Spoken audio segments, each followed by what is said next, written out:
Blizzy King. You're now rocking with Uncle D. Blizzy King. You're now rocking with Uncle D. Hit subscribe.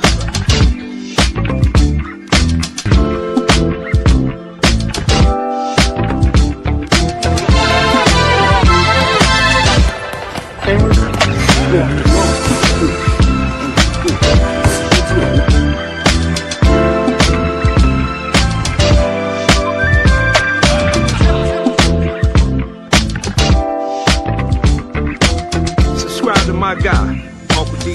Tell him Big Bass sent you. Spurling. I'm an attorney here in Houston, Texas, an advocate for black men, largely because I am a black man. I'm a black father, I have black sons.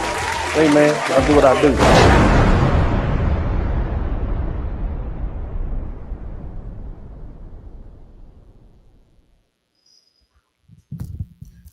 What's up?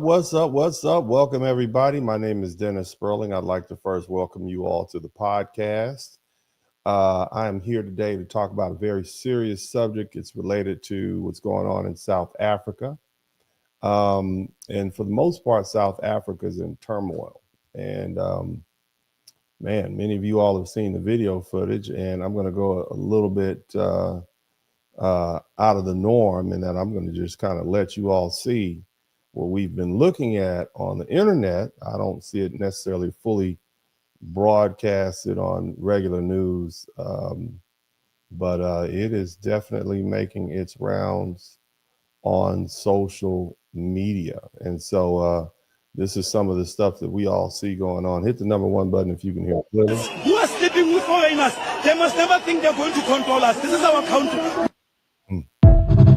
You heard that guy screaming and hollering about South African women sleeping with foreign men. I mean, golly, I didn't know that was a big thing down there, fellas. Maybe you should tighten your game up a little bit. But all BS aside, it's getting very serious. But by contrast,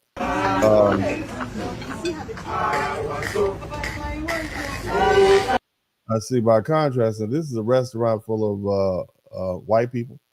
I'm assuming white tourists and white South Africans, and they seem to be getting along just fine with the South Africans. So it's not that everybody who's a tourist, it's not that all foreigners are catching hands, so to speak. It's the fact that the black South Africans seem to have a problem with other Africans. So,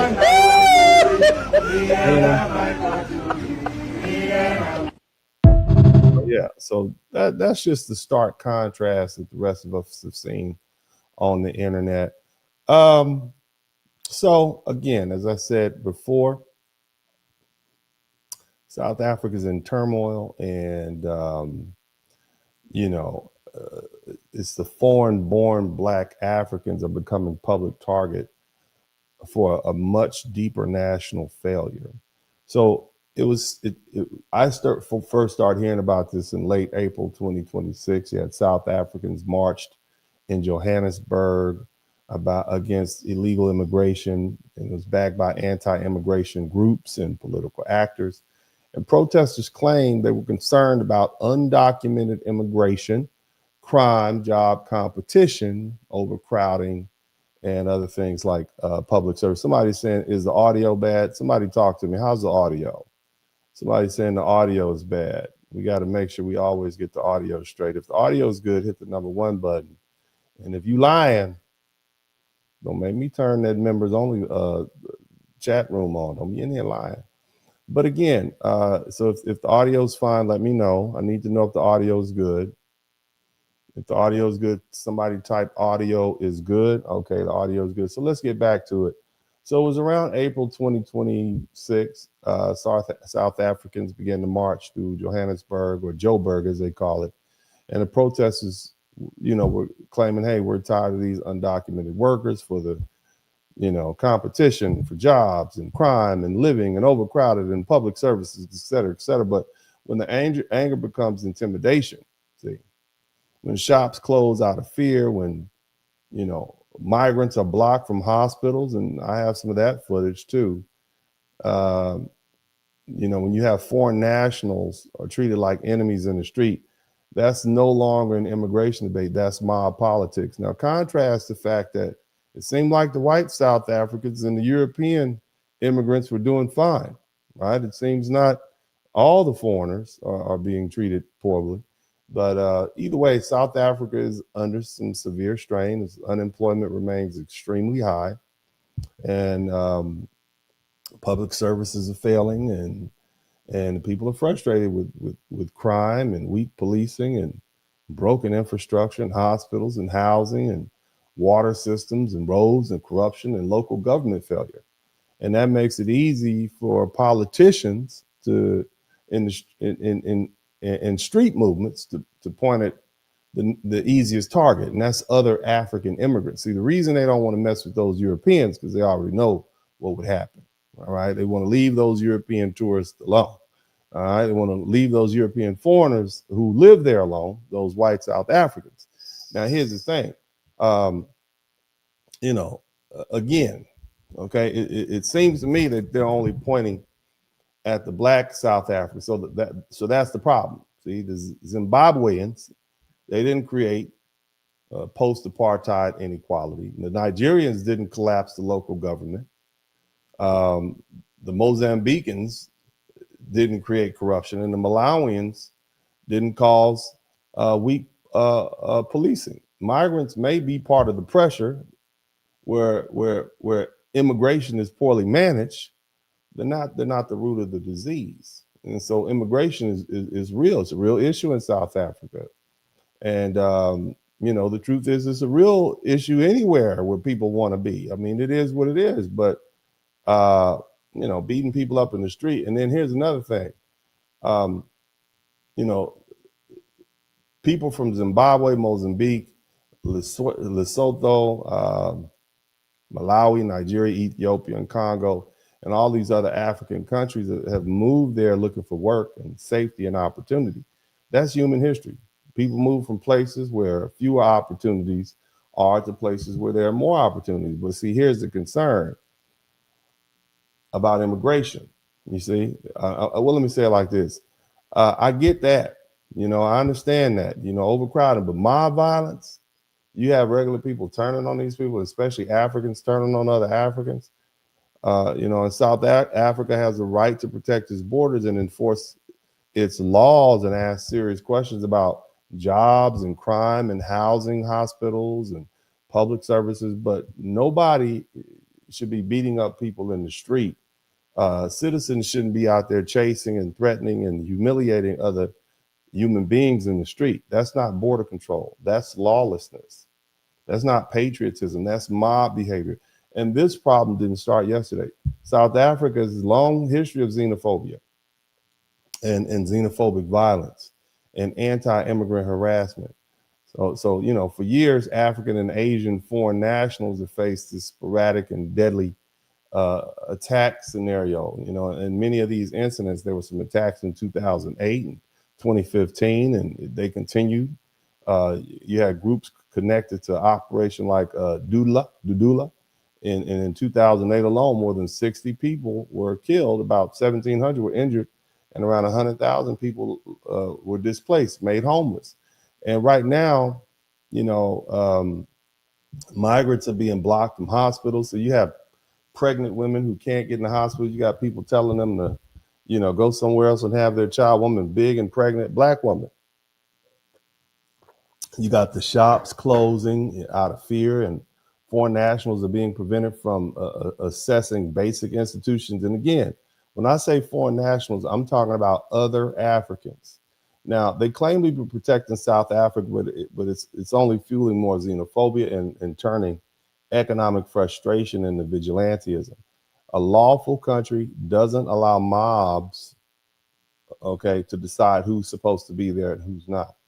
A lawful country doesn't let angry mobs replace judges and police and immigration officers. And so, here's the thing, and I've alluded at it from the beginning. This is where the conversation gets very uncomfortable, okay? South Africa anger is being aimed only at Africans, okay? Somalis, Ethiopians, Congolese, Nigerians, and other African people trying to survive. So this isn't just an immigration crisis. This is Afrophobia. All right. So somebody type that in the chat room. Afrophobia. That's what we're dealing with. Afrophobia, not xenophobia. Afrophobia. Okay.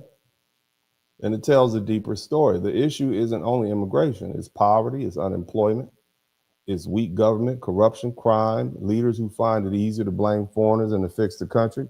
But blaming immigrants doesn't build houses or create jobs and fix schools or stop corruption or make hospitals work better. And see, the other thing is this is also a moral issue. Africans can't talk about Pan-African unity. Africans definitely can't talk about African brotherhood or Black solidarity. While African immigrants are being beaten in the streets, you can't say Africa for Africans and then attack Africans when they cross the border.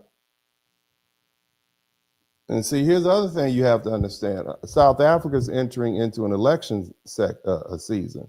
And so the local government elections are scheduled for November 4th, 2026, which is basically right around the corner.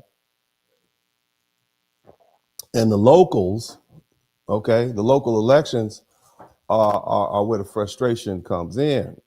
These people are mad about water, they're mad about roads, they're mad about housing, they're mad about corruption, so basically they're mad about infrastructure, they're mad about sanitation services, they're mad about political malfeasance, they're mad about crime and public services.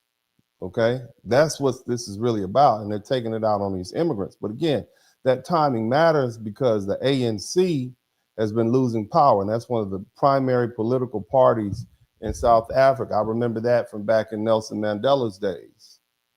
I remember Nelson Mandela came to the Southern University.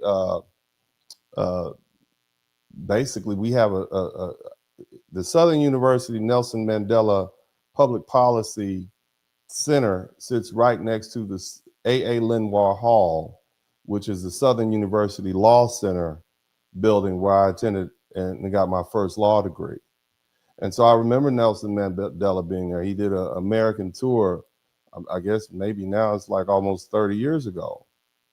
And, you know, I could see him, but I remember that political party, the ANC, and the thing is, it's been losing power. In 2024, the ANC lost its parliamentary majority for the first time since apartheid ended. So blaming immigration becomes a powerful political tool. It gives angry voters a target unless the politicians put the South Africans first. You know, somebody type "Make America Great Again." Somebody type "Make South Africa Great Again." Okay, somebody type South Africa first, right? But the thing is, that allows them to avoid the harder questions. Who actually failed South Africans in the first place? Okay, was it the Nigerian that just got there 2 or 3 years ago, or was it the South African government that's been ruling for since the end of apartheid and haven't fixed the streets, hadn't repaired the water system? Okay, so, you know, again, South Africans have every right to demand border enforcement and legal processing and jobs and safety and hospitals and schools and government accountability. But a country doesn't have a right to replace law with street justice. You can't beat immigration policy in the place with mobs, and that's not sovereignty, that's disorder. And crime is a serious concern in South Africa, and immigrants commit crimes, but crime must be handled by evidence and police and prosecutors and courts, not mobs in the street. And if someone commits a crime and arrest that person, don't attack people because they look foreign. That's not justice, that's collective punishment. That's a tantrum. South Africa benefited from migrant labor for decades. They use these other Africans in their mines. They use them in farms. They use them in construction. They use them in homes and businesses. So it's dishonest to benefit from migrants and then blame them for every national failure. When citizens start acting like police and judges and immigration officers, the state has lost control. And once that happens, nobody is safe. So here's the thing. If South Africa wants to be respected as a serious nation, it has to deal with immigration through policy, not violence. It also means arresting South Africans who assault other immigrants. South Africans have a right to complain about immigration, okay? They have a right for safety, jobs, public services, border control, but other African immigrants, that's not the reason the country is struggling. Okay, the reason the country is struggling is because of bad leadership, corruption, weak institutions, failed policy. And beating up other Black Africans in the street will not fix that. Now, here's where it comes home. Shout out to all my foundational Black American brothers and sisters. Okay, I want y'all listen to me, man. Somebody type FBA in the chat room. Okay. Why aren't the Pan-Africans talking about this like they should? Okay. Why aren't you all talking about this? I see all these Pan-Africans. I have waited for about a week now when this story hit the algorithm, and I haven't heard anyone going into any detail. All right, here's what's being exposed right now isn't just a crisis in South Africa. It's also a crisis in ideology of Pan-Africanism itself. See, for decades, we've had a lot of these Pan-Africans who've been telling Black America, specifically foundational Black America, to unify with Africans as Black Americans because we're all Black. Somebody type, we're all Black in the chat room. Somebody type, all Black. So, all Black, right? But apparently, apparently the Africans can't even unify with Africans. So, and they're all Black. Matter of fact, they're Blacker than most of us. All right. And so that's an ideology that will fail and has failed and will continue to fail because anybody who studied Africa on any level can tell you that Africans don't see themselves as Black first. They see themselves by nation. They see themselves by tribe. They don't see color first. That's why you have so many Africans when they come to this country, they have to reorient themselves to our culture. In the United States, Black Americans or foundational Black Americans did not have the luxury of dividing ourselves based on our tribe, skin color, where we were born, what social status we have. It's just not available to us because we're such a tiny minority surrounded by people who have traditionally tried to get rid of us. So we never had the luxury of bonding on anything else but the common denominator, which was the color or our ethnicity. And so when you try to convince, and I'm talking to the American Pan-Africanists, all you American Pan-African, I want you to come to the front of the room.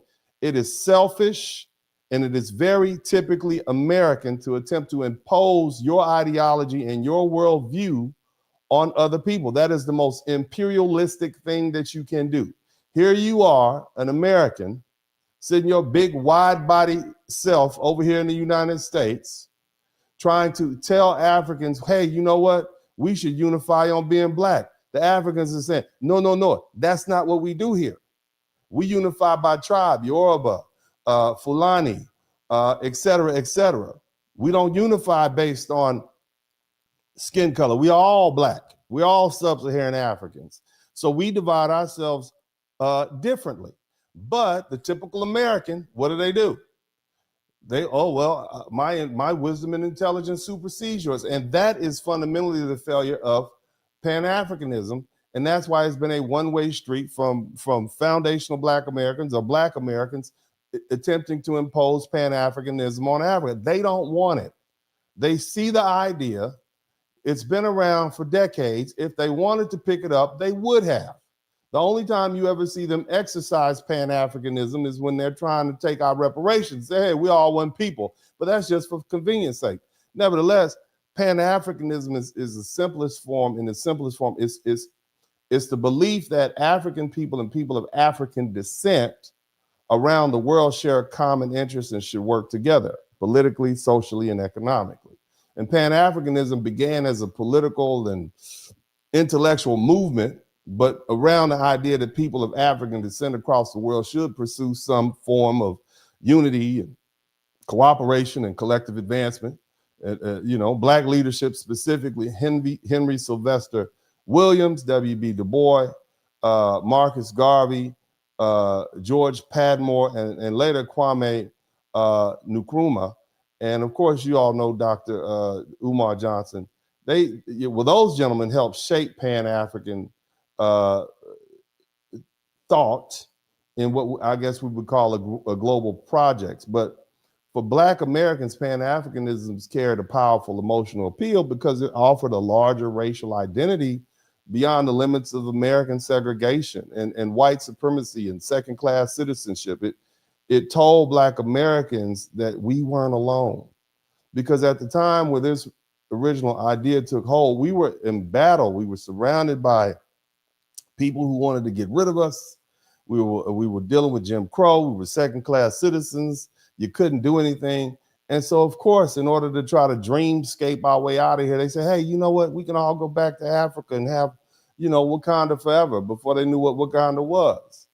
So, and that's a reason why the Black Panther Marvel comic is so popular. You all want to go to Wakanda. Somebody type Wakanda in the chat room. Isn't that right? You fantasize about that. Even right now, you wish you had a Black superhero that can come save you, don't you? Tell the truth. Don't hide from it, okay?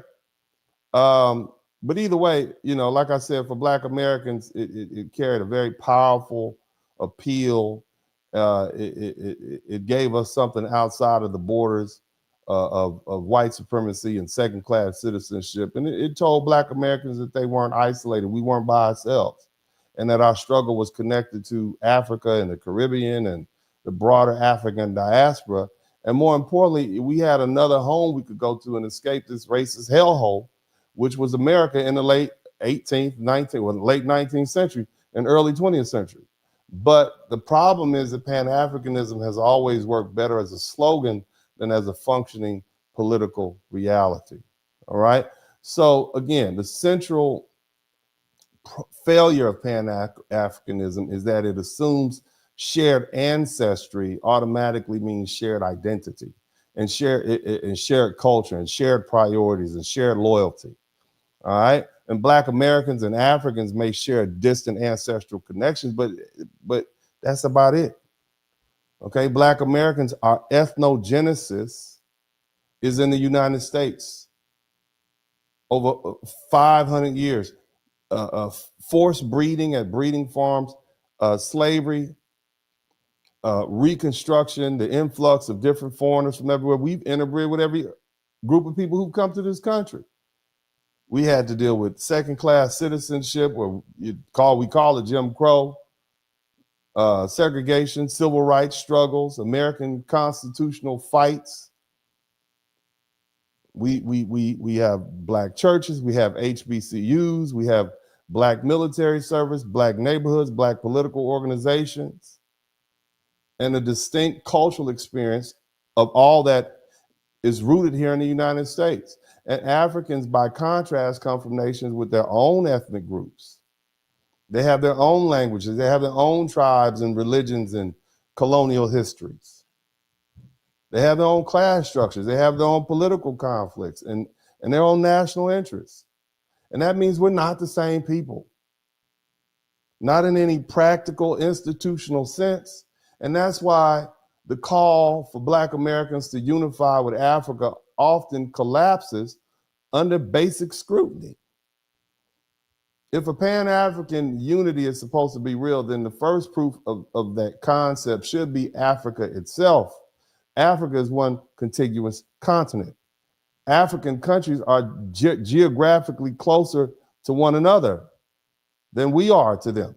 Africans share borders. They share trade routes. They have similar colonial histories. They have regional organizations. And yet, inside Africa, unity has been limited by national borders and ethnic rivalry and tribal divisions and language differences and religious conflict and political corruption and economic competition and immigration tensions. If here's the thing, and I challenge all you all of y'all, look, if Africans can't unify, then it's silly to expect Black Americans who've been separated from Africa for nearly 5 centuries and built a distinct American ethnicity to dissolve ourselves into this vague global African identity. Okay? Let's go ahead and take a little time. I have a few videos that I'd like you all to share with you all. You guys make sure you hit the number 1 button. I'm going to go ahead and start letting the videos play, and I will do my best to let the videos play and then reserve my commentary for points thereafter. Okay, I will do the best I can. You know, I have sometimes I talk. I will talk through the videos. I'm doing the best I can not to talk through the videos, but I'll do the best that I can. Now I'm going to let this play. You guys let me know if you can hear it clearly and how's it sound.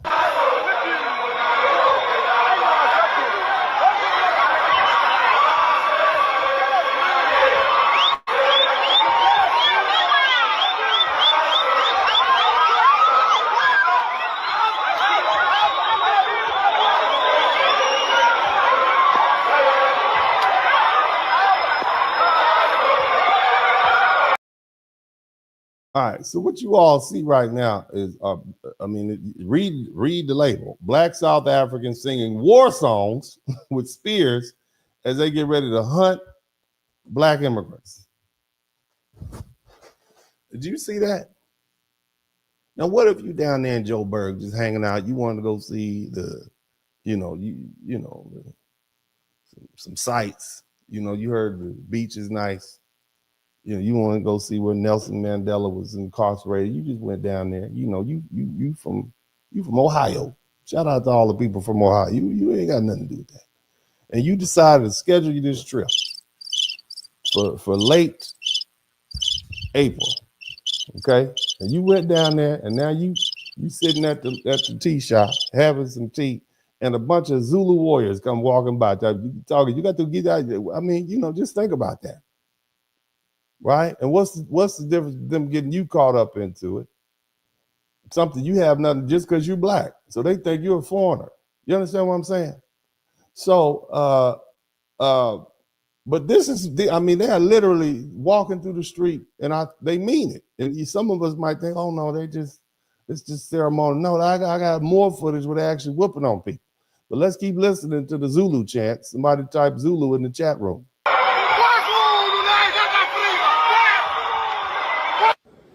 Forget the Black South Africans. Now, this brother right here is on Instagram. I like his videos. He's very informative. So you guys make sure y'all go check him out on Instagram. But we'll go to the next video. I want to share some more of these videos with you guys so we can kind of roll through it. But again, this is the hostile environment that's going on right now. Check this one out. I'm not here. Fuck. I should go there. You are all very useless.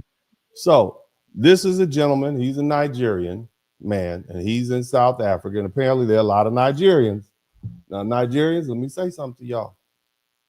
It seemed to me, okay? It seemed to me like everywhere y'all go, everywhere you Nigerians, white type Nigeria, everywhere you go, you went to Japan last week and look, Nigeria, look, whatever you were doing over there in the Zara, you made a little angry Japanese lady, and they've been, look, seems like you Nigerians are causing trouble. Now, it's not just up. They always, you know, the Nigerians are deep here in the United States. It seems like you Nigerians are causing trouble everywhere.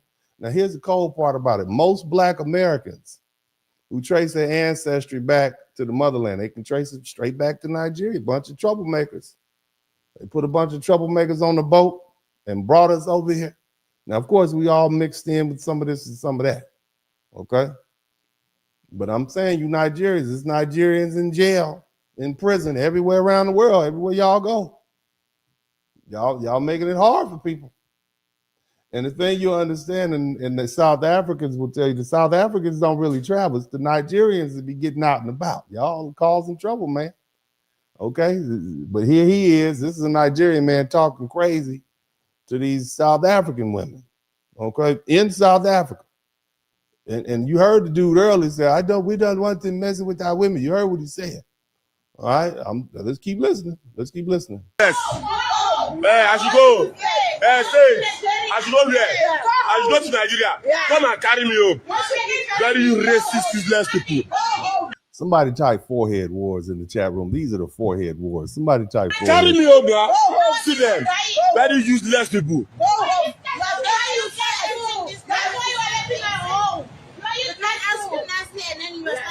Now look. I know women well enough to know. Let me tell you something. They don't really not like him. I'm just pointing out something. It seems to me like this is not we hate you energy. This is a different kind of energy. What are you Nigerian men doing down there? I want to know what you Nigerian men are doing down there in South Africa. Because those faces don't look like hate to me. That's not, we want you to leave, you better get out of here. That ain't that. That's a different look. They sitting over there with their little gray uniforms on, their little ties.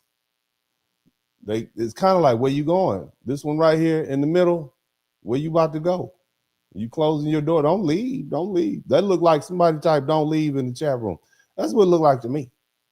I'm just saying, I mean, none of my business. I know these are the forehead wars. This ain't my problem. But I'm just saying, when I'm looking at these women, this does not look like we hate you energy. To me, okay? Speaking from my, knowledge. Just saying, let's keep listening.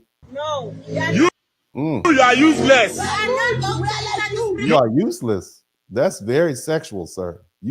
That sounds like a little tension. That's some sexual tension going on. And to me, that's what it looked like. But let's let it keep playing.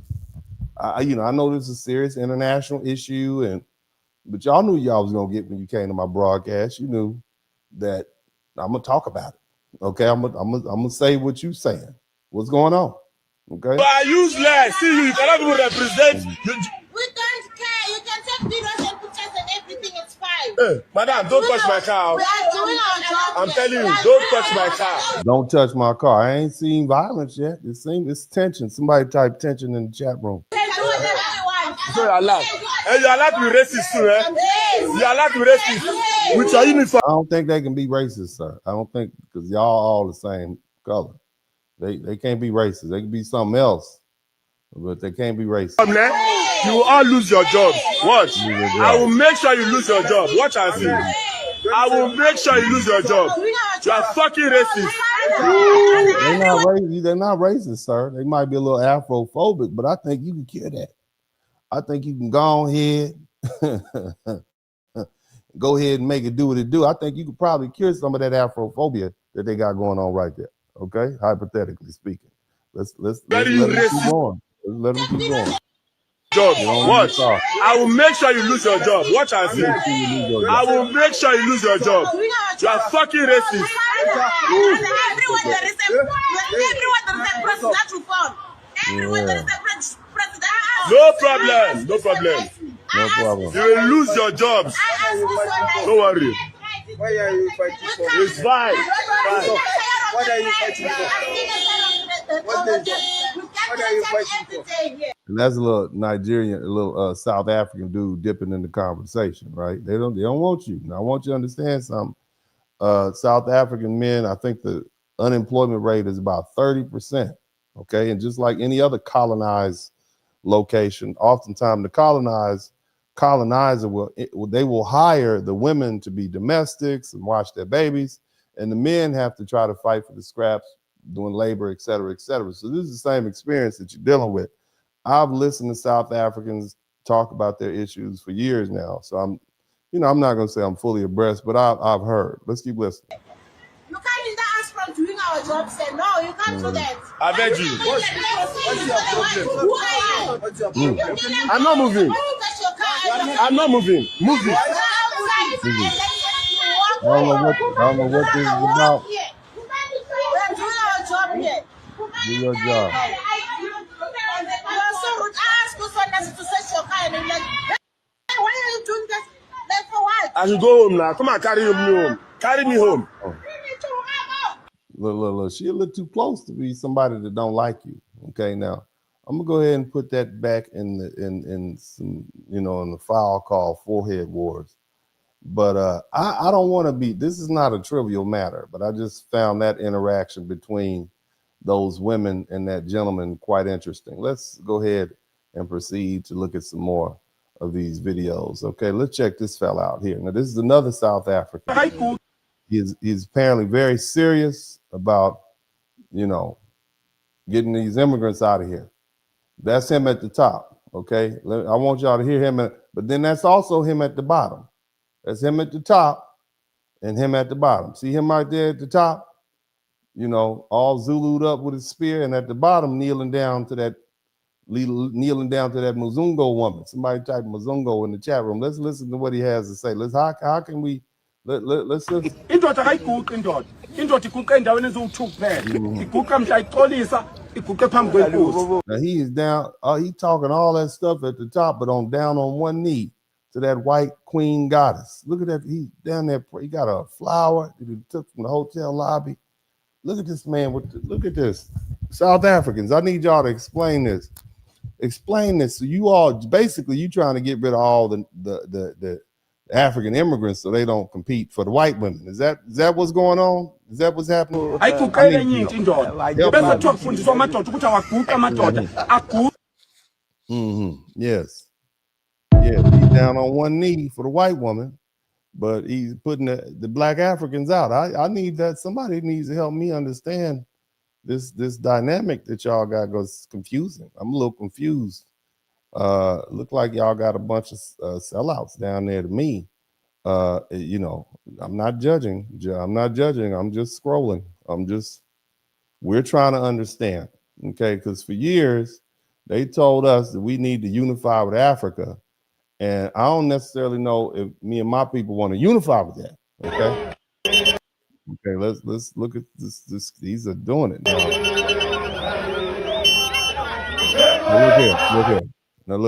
Look here. Now I saw the movie Shaka Zulu back in the 80s. Okay, and I'm gonna tell you now, Shaka wouldn't be happy. Shaka Zulu made people run hundreds of miles. These people look like they haven't ran hundreds of feet, okay, in a long time. That's what it looked to me, okay? Listen.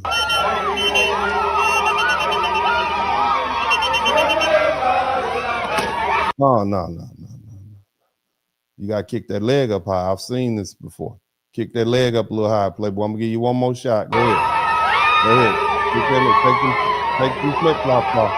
Get some height on that thing, baby. Boom, come on.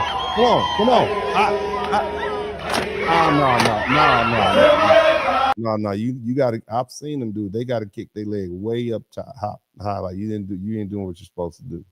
Okay, but this is what they're doing. This is them asserting their national pride and letting everybody know, hey, we are South Africans. We are descended from a great kingdom. And we're going to get all you Nigerians and Malawians and Ethiopians up out of here. All right, this is a rally. This is a pep rally. Somebody type pep rally in the chat room.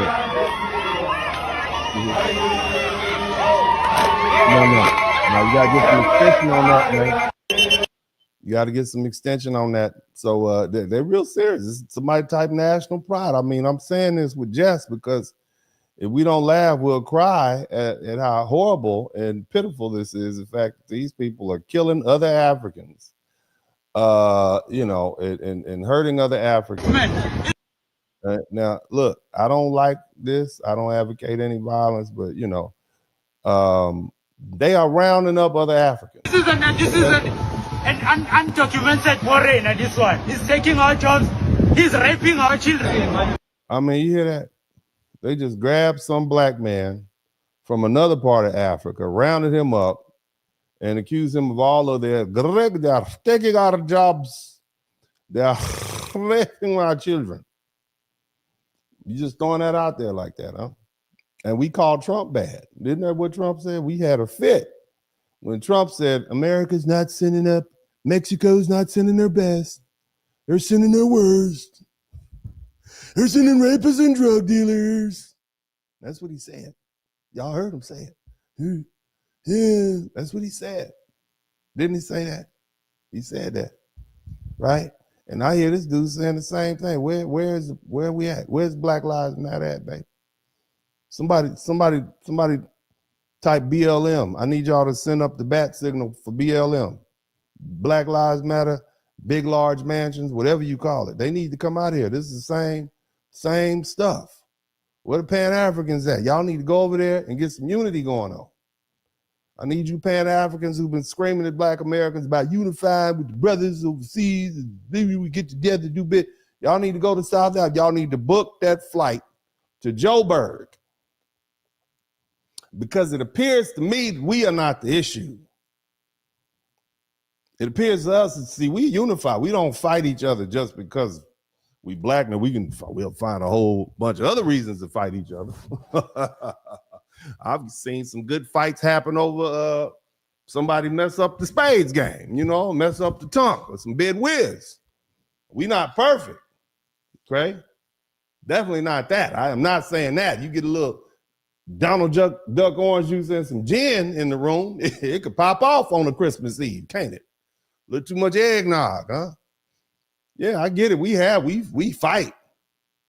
I am definitely not putting my people up on a pedestal. I've seen a lot of up close and personal. You see? But this is not our issue at all. We don't fight it. We don't do this. Let's keep listening. Yeah,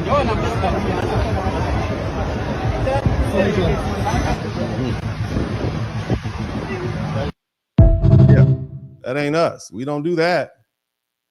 You just rounding other Black people up and we don't do that. That's not us. Let's go ahead and keep it pushing. Y'all make sure you subscribe to the channel if you hadn't already. Now, so now you're getting a little backlash from the Nigerians because, the Nigerians is not just going to take this land down. They're very proud people and they're not just going to lay down. So now you have Nigerians clapping back. So at first it was just South Africans, putting Nigerians out of their country and other foreigners and whatnot. You might be able to get away with that with the people from Ethiopia, but the Nigerians is not going for it apparently. So now we got conflict.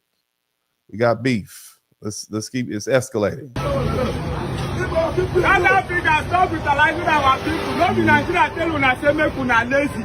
Don't be Nigeria tell una say make una lazy. Our people are hardworking. Yeah, my type forehead wars in the chat room. That's what we got going on here, man. And I say that humorously, but like I said, if we don't laugh, we'll cry about it because this is truly a tragedy. Now, here's some more Nigerians clapping back.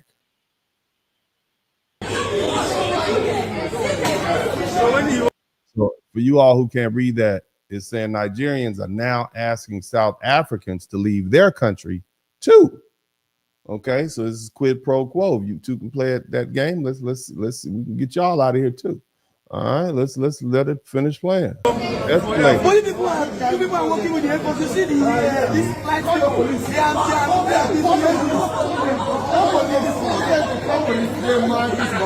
Look at that.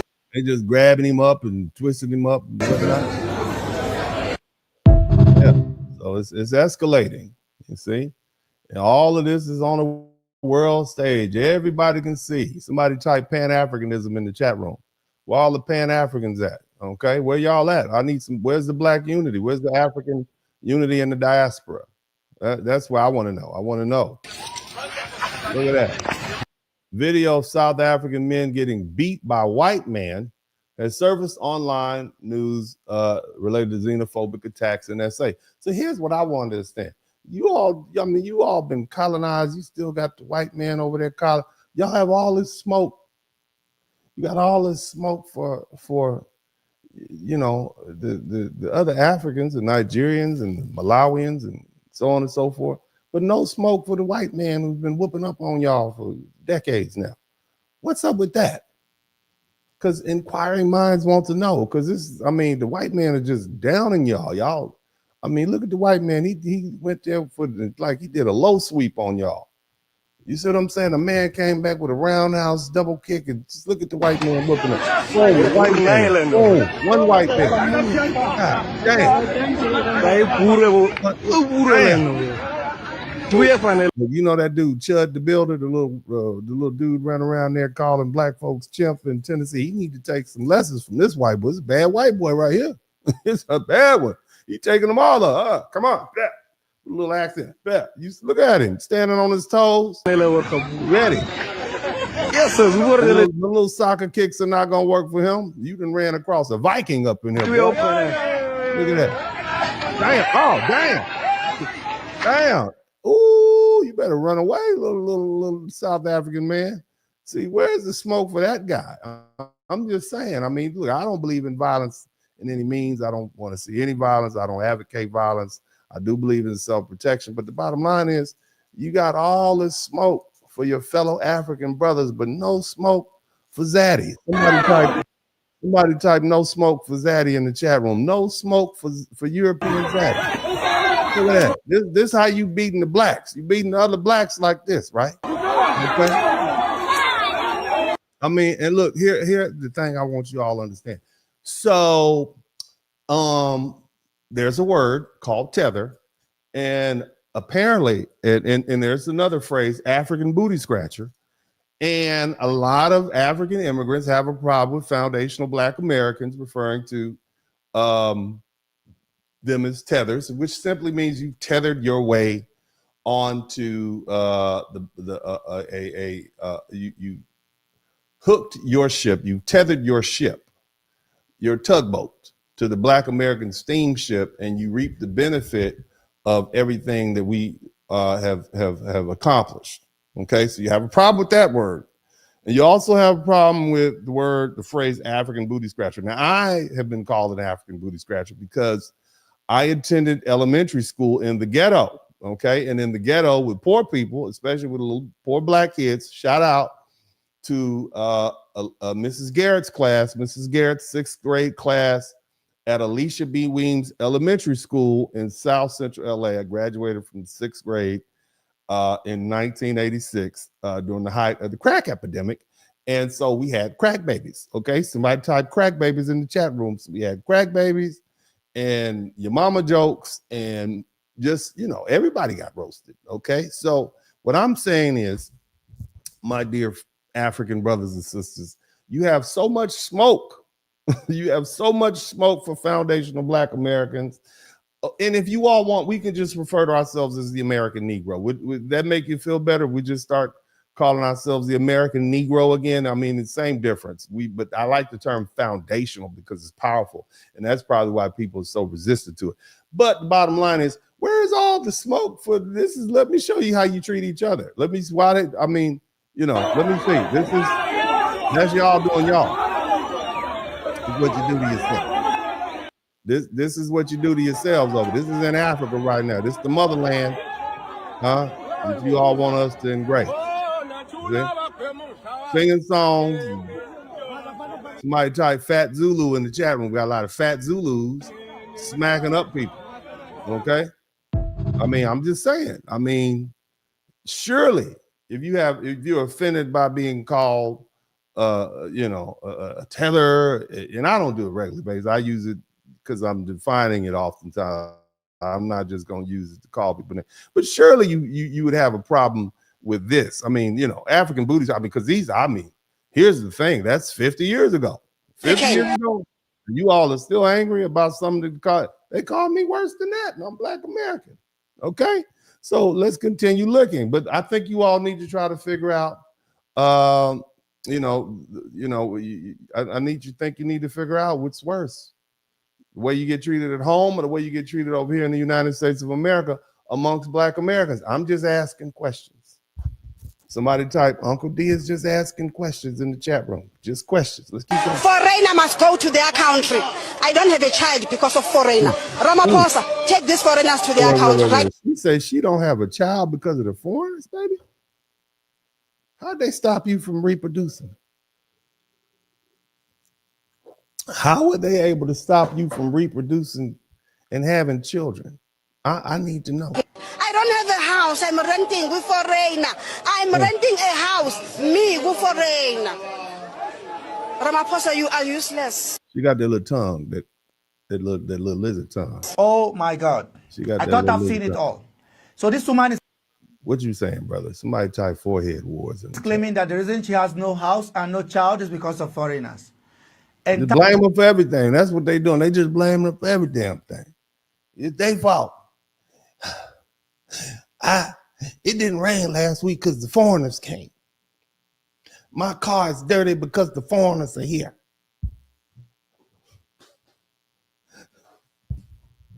I burnt dinner last night because the foreigners are here. It's the foreigners' fault. Really? We just gonna blame for everything? I'm just saying. This is maybe a little too far, baby. Maybe a little too far. Maybe it's not so much. Maybe it's an infrastructure problem. Maybe your politicians. Maybe who you voted for. I don't see how that Ethiopian immigrant who's there to, work in the mines is actually at fault for you not being able to reproduce. I'm sure there's a man somewhere nearby in your vicinity that will be more than happy to go ahead and give it a go. Somebody type "give it a go" in the chat room. I don't think it's fair to blame foreigners because you have yet to be able to have a child. Now, the true question is, have you been practicing? Have you been practicing? Because I'm absolutely sure, based on my research, that there are men, there are Nigerian men specifically nearby, who will be more than happy to help you with that endeavor. I don't want to speak out of turn, I'm saying, but I think maybe you might be going a little too far just blaming the foreigners because you can't get pregnant. Maybe the issue is something else, okay? Let's go ahead and continue examining the videos, okay? Let's analyze people in South Africa, okay? So what is the GDP of South Africa? It's more than billions of rands. I'm saying if this government, if these people of South Africa come together, this country can afford to give each and every South African 1 million rand a year for the rest of their lives. So y'all want free stuff. Y'all want welfare. Somebody type welfare. He want 1 million rand. That's what you want. They want free stuff. So you feel like the foreigners who are also African and who are also sub-Saharan African are preventing you from getting a check. Somebody type cut the check. Now, here's the thing. There's a lot of Africans that have a problem with black folk coming over. They say we lazy and, we all on welfare and so on and so forth. It looked to me like, based on what I'm seeing here, looks to me like that might be a little jealousy. Okay, because if you in your own country now, keep that in mind. And you want 1 million rand, and in your mind, it's the immigrants who are slowing you down. The other African have nothing to do with the whites. The white Africans, South Africans, not the problem. It's just the black ones. We have a term for that here in the United States. We refer to it as self-hate. Now you might say, "Oh, they're not like me. They're not my brother." I get that. To me, that's BS. That's just BS to me. Clearly, most of the Bantu people who came out of South Africa, where the South Africans are, ended up in places like West Africa. That's why most people, especially Black Americans, when you do those DNA tests, even though they picked us up in West Africa, we can trace our lineage back to the Bantu people who are in South Africa. So the truth is, you all are very genetically similar. I mean, of course, there's an admixture here and there, but you all are very similar people, okay? Now, let's go ahead and keep listening. I bet you all didn't know that, huh? Yeah, Bantu. When you see that, Bantu. Let's keep listening. We are so rich. That's why all these guys from other countries want to come and stay in South Africa. No, you're rich because the white folk are there and they have built some infrastructure up. But unfortunately, what's happened is, the white people said, "Okay, y'all want it? You can have it. You can have it back." And you all have failed to maintain that infrastructure. That's what happened. White man came over there and built your infrastructure, and then you chilling, too much chilling, not enough working. Let's keep listening. Now look at, you see this? This is what's going on in South Africa. Who's taking the trip to Joburg? When y'all going to? This is where you want somebody to type motherland in the chat room. This is what's going on. Look at that. All I see is black people beating up other black people. And I know you all don't like us calling you black because you're African. I get that. But as a black man here in America, I'm going to call bullshit. I think you all are just, I think you know who to mess with and who don't. And I think you're picking on these African immigrants who are in your country. And I personally find it disgusting. I mean, you just physically, it's one thing to talk. It's one thing to voice your opinion and have a problem with people who are coming to the country legally and taking jobs. I get that. Okay. That's to be expected. Anytime a new group comes into a space that's already defined and occupied by other people, it's going to be a problem. But what you shouldn't be out there doing is harming and hurting other black people. Because let me tell you something. If you don't care about yourself, if you all are willing to put hands on yourself, why should these white folk or these Asians or these Arabs have a problem with putting hands on us? See, this begins to affect the broader African diaspora, if you will. If black life is worthless to Africans in Africa, why should Africans in Saudi Arabia or Africans in Russia or Africans in Japan or Africans in America or South America be treated with any deference? In other words, people will treat you how you treat yourself. And if they see you beating up your own people beat you up, why would they? Well, that does not command any respect. It lowers your status. You want to know why black people have such low status worldwide? Look at this. Let me show you why. If this is how we're supposed to treat black people, look. This is what the other look. Well, look at that. Look at that. Just dragging them out of there.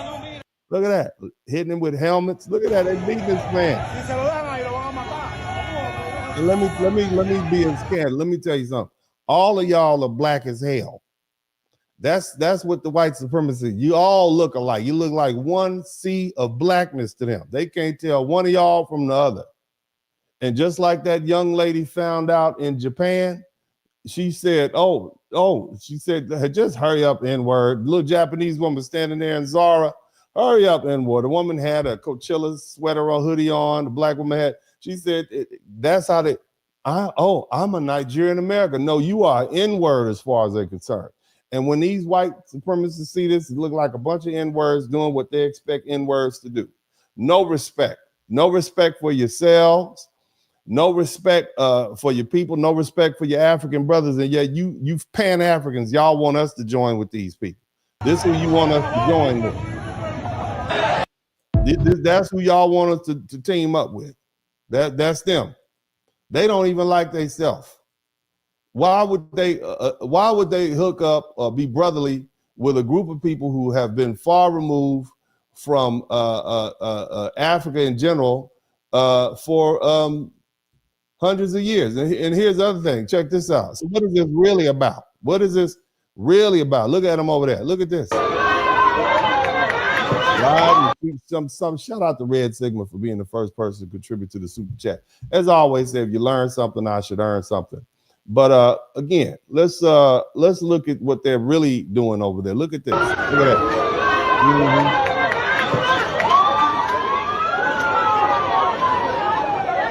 So what you see here is South Africans in Cape Town. They are looting foreigner stores. So you ran the foreigners out, told them to close their shops down, and now you're looting their stores. Over there getting whatever you're getting over there. I mean, I don't know what it is. But you're over there stealing stuff out the store, looting and riding. So that's what this is about? Huh? You ask the question. Look at that. All because you want black people to leave your country, and you are African. You Africans want Africans. I mean, not only are you Africa, you are South Africa. You are the Africa. Okay, and I just remember several decades back how sad we felt for South Africa. They're dealing with so much oppression and such and blah, blah, blah. Look at this. Look at this. This is what you're doing to your fellow. You should be setting an example. Huh?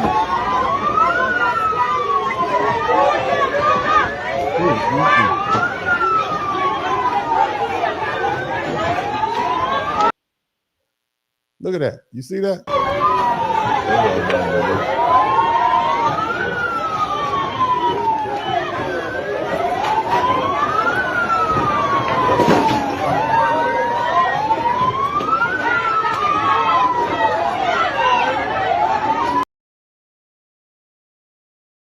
The little police officer with the mace. Look at this little police officer with his little mace. I want y'all to see him. You go over there and spray him a little bit. Watch this. See him spraying. Police officer rolls up and sprays the mace. Look. Somebody hit him with something, man. You know? I'm just saying, somebody type Black unity on the chat room. Somebody type Pan-African unity. Pan-Africanism is what we're talking about today. And I personally think it was a failed ideology from the onset because it picks up the American arrogance. Let's keep listening. Let's keep looking at the videos. Okay. Who's the camps I can go to? Okay. Which country do you come from? I'm from Congo. Congo. You're from Congo. What is the nearest country to Congo? If you're seeking refuge in South Africa, because according to foreign policy, you're supposed to migrate to them. So you cannot come to South Africa, seek refuge in a wrong country and ask us silly questions, ma'am. No. The government. Which government? The government. Which government? Which government you're talking about? Let me tell you something. Shh, keep quiet. We don't have time to reason with foreigners. Leave, my guy. I mean, look at this, man. I'm just saying. This is all on the world stage, family. This is all on the world stage. Leave. No. Let's go out. Shush. Leave. Let's go. We don't reason with foreigners. We don't want the reason. You ran away from your problems. You came here. You have your own government. Go vote there. All right, let's keep on looking at Black unity on display. Let's keep looking at Black unity on display. Here we go. So here's some more Black unity.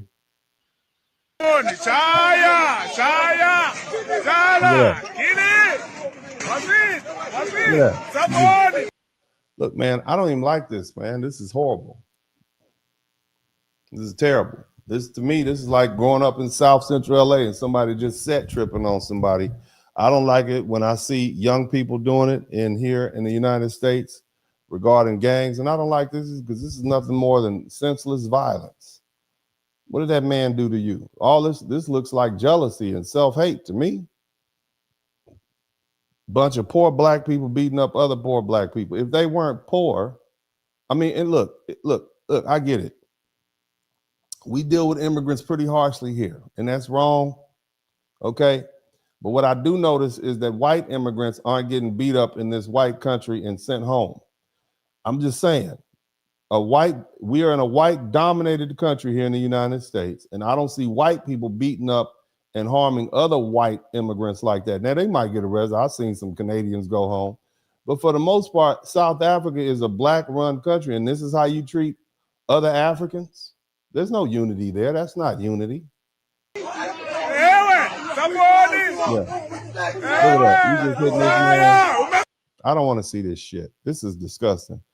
This is disgusting, and it's very disappointing.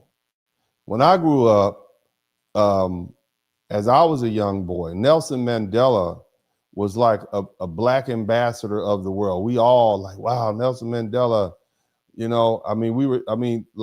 was like, I hate to put it out there, but he was a big deal. He was like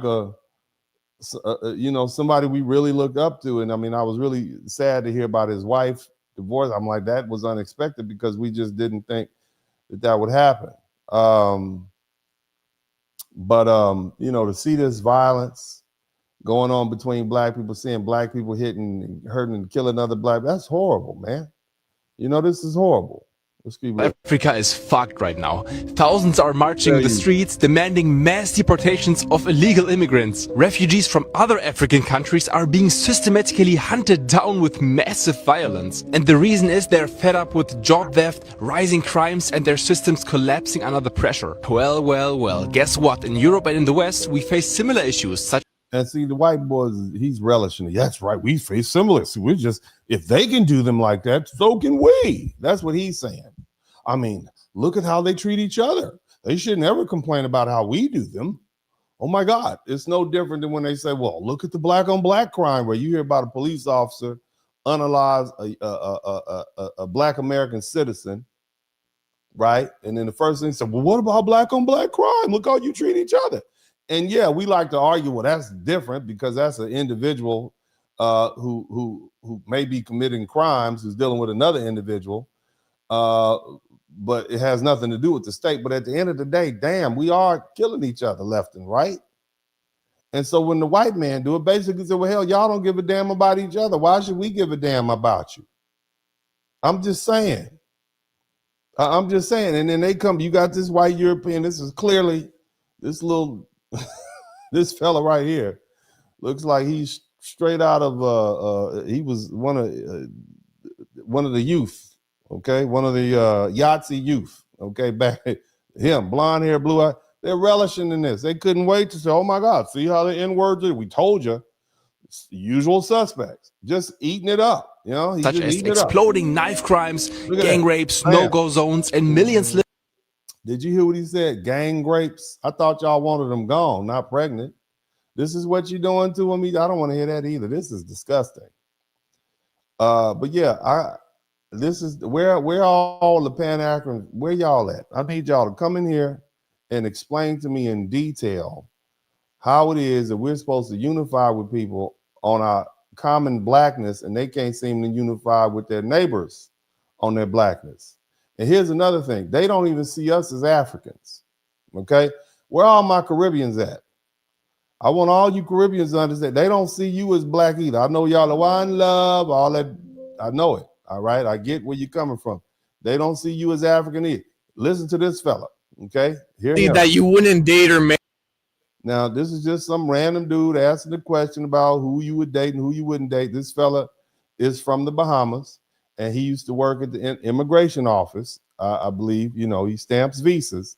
And I want you to hear what this Caribbean person says in response. Now, again, okay, foundational Black Americans have delineated for a reason, largely because, and I'm going to be honest with you, largely because, well, I'm disappointed in many of the Caribbeans, of anybody else. You all took that boat over here with us.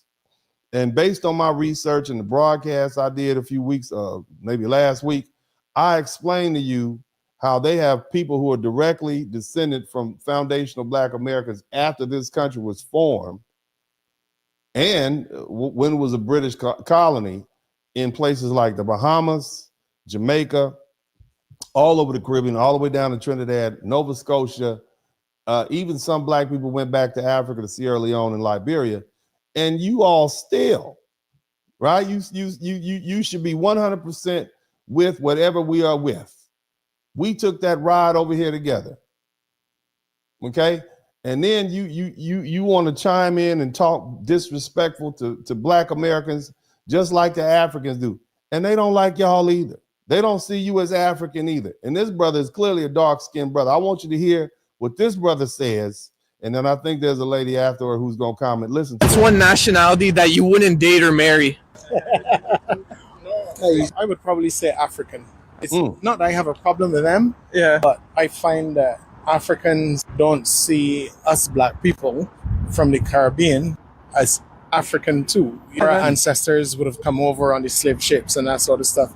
Yeah. But they don't view us as pure African. Brother, let me explain. Look. We're not pure African, okay? Matter of fact, if you read books like Daughters of the Trade, many of the Africans are not pure African, so to speak, sub-Saharan African. But this is why I am so disappointed in the Caribbean people. All of y'all, every last one of y'all. You come over here thinking that, you know, you're different or you're better in some kind of way. But at the end of the day, you left your home island or home country, because it's some, we call them Caribbean islands, but really they're in South America, Central America. You left your black nation where you dominated to come to this country to hide amongst foundational black Americans because you see a better life here for yourself. Now, you might want to take your money and go back to Guyana, okay, or Jamaica, or Trinidad, or wherever you want to go. We get that, but you're here now. And the last thing you all need to be doing is disrespecting black Americans, especially trying to curry favor with Africa, because they don't see you as African either. All right, you're not. Okay, y'all might be foundational black Jamaicans or foundational black Trinidadians, because they have their own issues with the Chinese, and the Trinidadians have their own issues with the Indians, people from India down there. But the bottom line is horrible that the Caribbeans of all people have the nerve, the unmitigated nerve, to be disrespectful to foundational black Americans. Y'all need to fix your filthy lips and watch what comes out your mouth. Because but for us, okay, you wouldn't be able to get any patties down to Jamaica. They wouldn't let your black behinds up here in any of these places that you're living in and living well.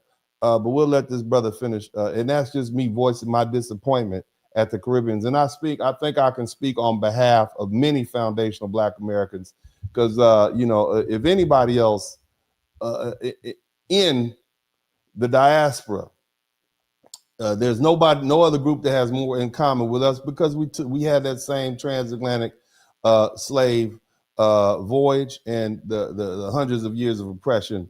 But let me go ahead and let this brother finish. They really don't see us as pure African. According to them, we're not pure. I developed this perspective because I worked at the immigration in Barbados for 30 years. So I would have encountered a lot of different nationalities and that sort of stuff. Don't have any problem. Yeah, it's just more like a knowledgeable type of question. Yeah, most black Americans and assuming Caribbeans don't have a problem with Africans. We don't have a problem with. At this point, we've delineated whatever problems they had. They're still their problems. We're just saying, okay, you guys don't want to be one people. You say you're Africans. You say you're Nigerian. You're Yoruba. Cool. We unite on something else. We unite on the fact that we're all black, because that works here. We don't have the luxury of dividing ourselves up amongst tribes, because we're surrounded by people who don't like us. We are not the dominant ethnic group in this country, and it's not enough of us that we can get. I'm from New York, and I'm from Georgia, so we're not going to be from the same. We're not going to be black. I'm a Georgia black, and you're a New York black, so we can't team up together. That doesn't work here in the United States. Okay, it doesn't work. So we realized that a long time ago. Divide and conquer is the order of the day here. So we know we have to stay unified, even on something as basic as blackness. But again, the Africans have already let us know that they are not in any way, we're not the same people. We have the vast majority of foundational black Americans have a dominant sub-Saharan African DNA. That's true. But the bottom line is, we're still not African. And as this brother said, we are not pure African. I don't know exactly what a pure African is, but let's go ahead and move on to the next video. If you guys have subscribed to the channel, make sure you're still subscribed to the channel. And we are marching our way towards that goal of 100,000. I look forward to getting there, and I need you all to make sure you subscribe. We'll look at a couple more videos and we'll keep it pushing. Let me see if I can find some more videos here. Here they talk about a lot of crime in South Africa. They talk about a lot of crime in South Africa. So let's listen. This is the reason, right? So let's listen to the reason for the immigrant protest. You are here committing crimes, 60%, but you are the victims. We've got an entire show on South Africa. Over 60% of the crime committed in South Africa is linked to Nigerians. Okay, you Nigerians. Well, where's it? Look, where you are, all you Nigerians, it seems like y'all are around the world causing trouble, baby. Y'all around here causing problems, man. Yeah, look, I'm saying, I'm gonna be honest, I don't know many South Africans. I don't know. The only Africans that I've seen some Somalians, maybe one or two Ethiopians, and Nigerians. I don't think I met one person from Ghana. My mama's friend, Sonia, from way back in the day, she met and married a man. Her second husband was from Ghana, and she had a child by him. Now, here's the thing. He seemed pretty cool. That was my first impression. I was young. That was my first impression of pretty laid back, you know. Seemed like a nice man. I mean, I know that the dude she was married to before, the brother, he couldn't get her pregnant, but that African got her pregnant. That's what everybody was saying. That African sure did get you pregnant. We didn't think, my mama didn't think Sonya could, I'm not supposed to say, my mama didn't think a friend could get pregnant. But that African came in with that motherland. He came through with that motherland pipe, that Ghanaian. He came in with that Ghanaian liberty pole and freed up them ovaries. He cracked the eggs. Somebody typed cracked the egg. He cracked the eggs. He got on up in there. He took her back to the motherland. And they had a beautiful little girl, beautiful, beautiful child. That child probably about 25, 30 by now. But that was my first impression. I'm like, he really did the thing. He did that thing. That Ghanaian dude, I'm like, yeah, I forget his name, but he seemed cool, man. He was a cool cat, you know. But that was my first impression of Africa. That was the first African that I knew in person. This probably had to be about 1994 or 5 when she hooked up. This is a long time ago, before most of y'all was around. But yeah, I'm like, okay, the African brother. And I was, I was like, cool, brother, cool. The brother came back from the motherland and, did his thing. And so, yeah, he was a good father, good man. That was my first impression of Africans, his brother from Ghana. I don't know any other Africans before that time period. And this is 1995. And so Africans weren't in Black America like that a long time ago. Okay, they weren't around like in the 70s. It wasn't a whole, might have been here, but not so pervasive. Then, if you move somewhere like Houston, Nigerians everywhere. They're just everywhere. Matter of fact, actually, the second Ghanaian person that I met was a professor of mine at Grambling State University, and he taught microbiology. And I do remember he had an accent, but he's a very decent man, cool cat. He had his wife. They were both professors there. And I'm like, wow, Black college. We had a lot of professors there. Now, when I went to TSU, one of my favorite people is this Nigerian professor. Love him to death. I've actually given some of his students some scholarships. And the truth is, I've actually tried to get with him to start.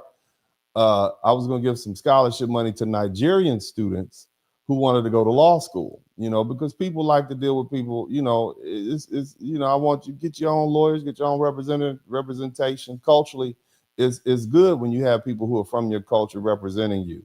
I love me a good Nigerian doctor. They know every goddamn thing. They know everything about you. You have to work your high blood pressure. Black American, you have high blood pressure. It's come from the South. I love me because they know every goddamn thing. They're smart people. But apparently, the ones that stayed at home, you're over there causing trouble. You're over there causing trouble in Joburg. Y'all got a reputation around here. All right, we had a Nigerian singer come here to America and tell this Black woman to wake up, get your ass up and get out of here. She had baby daddy just died or something like that. What was the name of that artist who came over here? Shabuzi. That's another one. Shabuzi. Y'all causing trouble.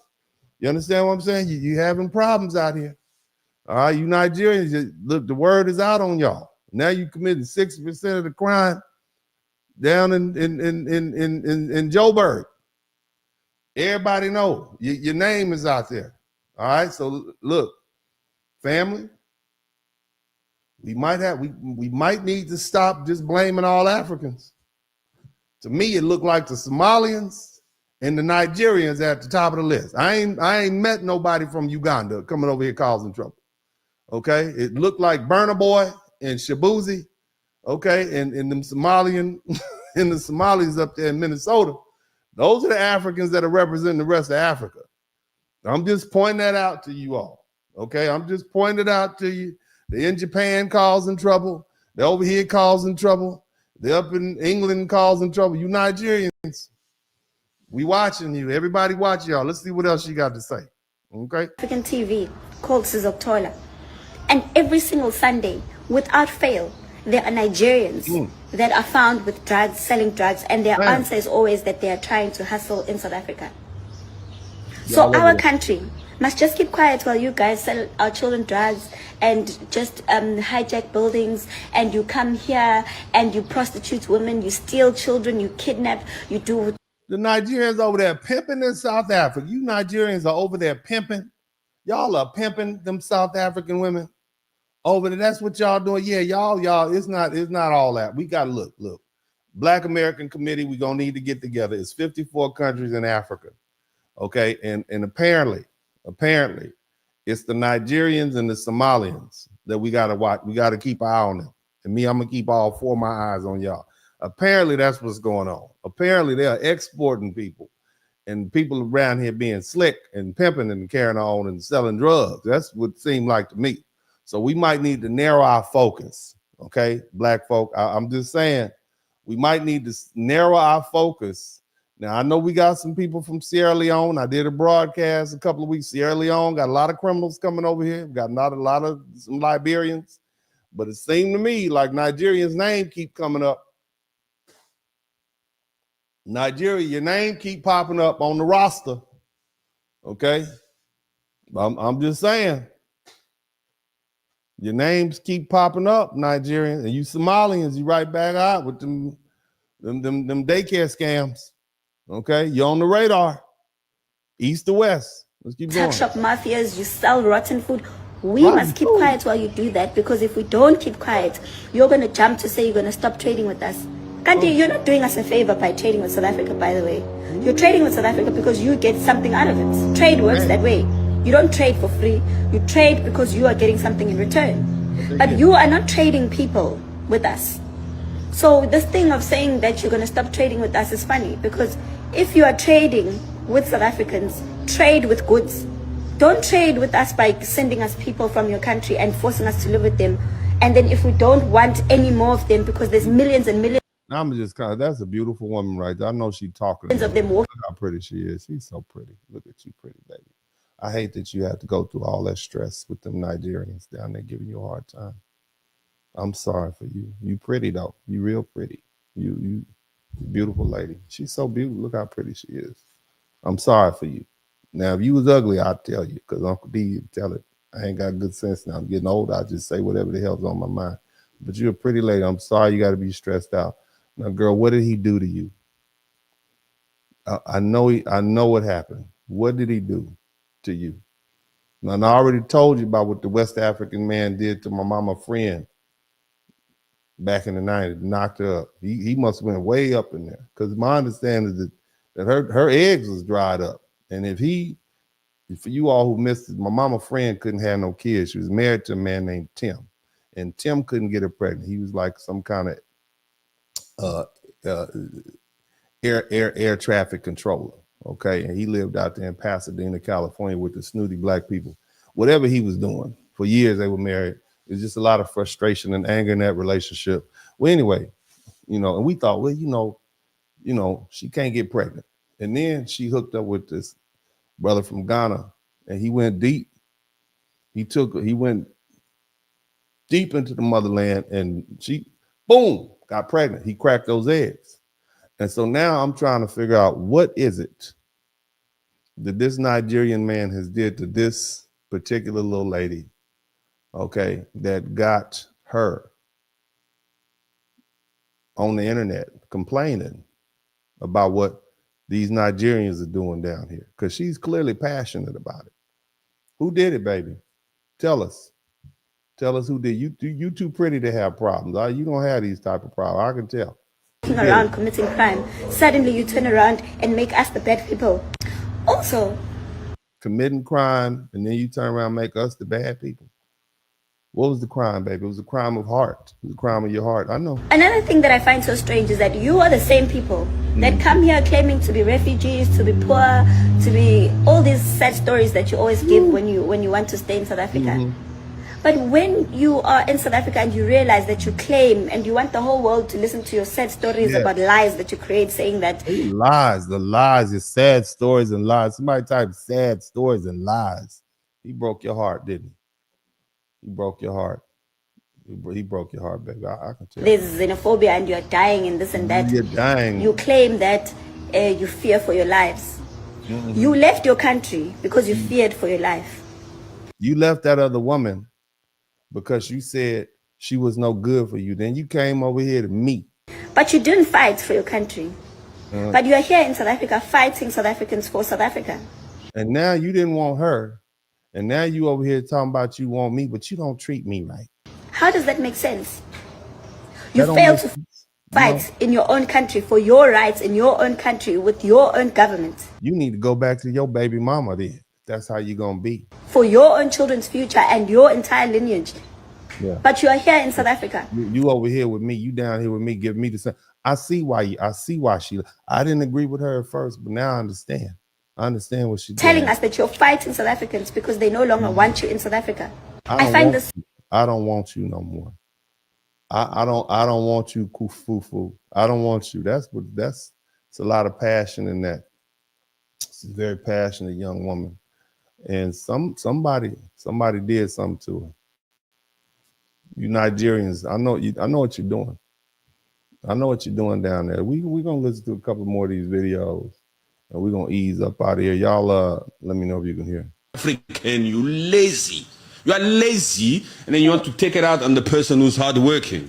That's the freaking truth about these South Africans. These makwerekweres, these foreigners, these African nationals from all over Africa who are descending upon us here in South Africa are taking our opportunities away. What opportunities? You are uneducated. Damn. As an uneducated South Africans, what opportunities are there? That's what they say about us. That's what they say about us. They say Black Americans are uneducated, even when we're the richest, most educated group of Africans on the planet. I know y'all don't say we Africans, but we say we Black. But that's why we delineated, so we don't have to say we're African anymore, and then y'all just reject us for saying that. So, my God, that's the same thing they say about foundational Black America. They say we lazy, we don't want to work. Is that just what y'all do? Is that, do they give y'all a script? Do they give y'all a script when when y'all leave the motherland, the stuff to say to piss off the local population? Is that what's going on? I'm trying to understand. Let's let him finish. For you. We've never had to run from our country, Patrick. No matter if it's apartheid or this and that, we stayed in our South Africa and we fought the white man to get our own freedom. Isn't today Freedom Day? Also, the South Africans are now telling the other Africans they fled. Somebody type flee. Somebody type flee. We might as well just say Wakada type. That's what they're saying. They said y'all fled your own country. They never had to flee their own country. So the South Africans say, hey, go back and make your Nigeria great. That's what it sounds like to me. Damn, that sounds so familiar. Freedom Day, right? The 27th of freaking April. It's Freedom Day. Hello, South African. Freedom Day. It's Freedom Day. Let's celebrate Freedom Day. Cyril Ramaphosa come out here and make a speech, but you don't own the means of production. Which freedom are you talking about? You don't own the... Y'all are rough over there. That's what you saying, brother? That's what happened. I wonder what the real issue is. And I've kind of alluded to it, but maybe it's not the real issue. I don't want to overstep my bounds because this is none of my FBA business. But I'm just saying, it seemed to me like I've learned a lot.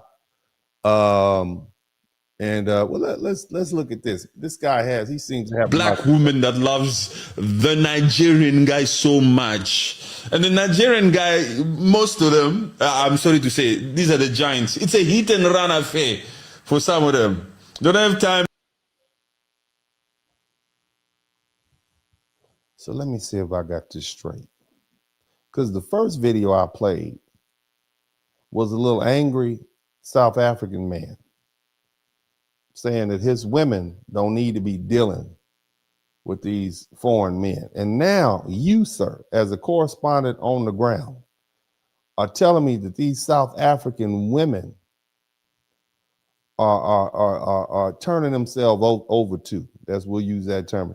You telling me that these women are the problem. That's what you said. I don't believe it. I know it's got to be more than that. I refuse to believe that it's women's fault. I think it's got to be more than that. I think what's going on is more complicated, but I do think this is a part of the problem. I think it's a little jealousy going on. I think that some of these Nigerian men who are coming down there to these countries, they smashing. You heard what the man said. They're the giants and they smash and go. That's what he said. That's what he said. I didn't say these words. These are not my words. Let's keep listening. Time to be out here like to be getting married straight away. Look, it was just one freaking date. Calm the freaking hell down. Because it seems like all of these chicks out there, they get their freaking hearts broken. They want to start a freaking movement. All foreigners must go. Look, don't bring your dirty freaking... Did you hear what I didn't say none of that. I didn't say none of this. Is not me. This is not me. He said that they go on one date, they get smashed up. Okay. All right, they get smashed up and then they want to get married. Damn. And then now they got their little hearts broken. They now they want them all to go. All y'all gotta go. All y'all gotta go. It's like, get out of my house. Somebody type, get out of my house. Get out of my house. That's what sounds like. Past or dating shows to the forefront. Where's Zandile now? Look, she's disappeared. All we know, just imagine this. Imagine if she made up with her freaking ex. If Zandile made up with her ex. Now, Zandia seems to be one of the centerpieces in this argument. I think, well, you know what, actually, I think I have her speaking. She made up with her ex. So let me get this straight. I don't. So somebody type, no way in the chat room. This is you? This is you, baby? This is the same? Hold on. This is her. This is the same her. The one with the glasses on. So your ex is a Nigerian. No way. No way. Let's hear what she got to say. And we've lived with people from outside of Africa, South Africa actually, for 32 years. 32 years, in millions and millions of them. But if you walk right down the road, you'll find that they now are taking over buildings.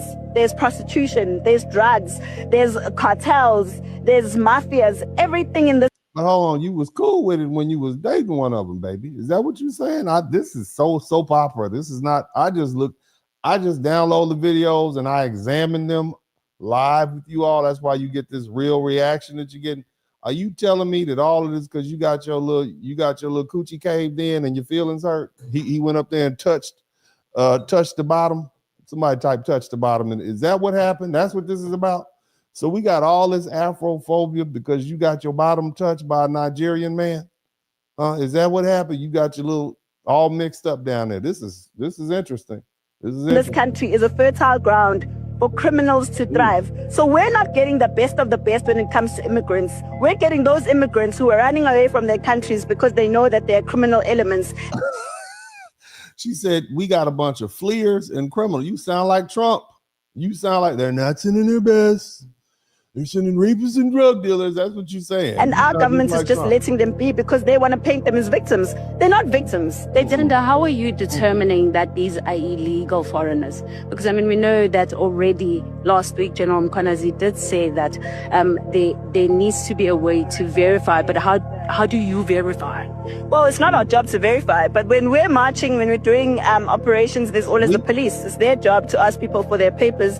And if they don't have papers, then obviously they're illegal. And starting with your ex, huh? So this is who he talking about. Let's go back to this guy right here. She's sitting in some freaking suite right now with him and saying to herself, I told you don't do that to me again. I'll start a freaking movement in this bitch. Damn. I'll start a freaking movement in this South Africa to chase all foreigners away.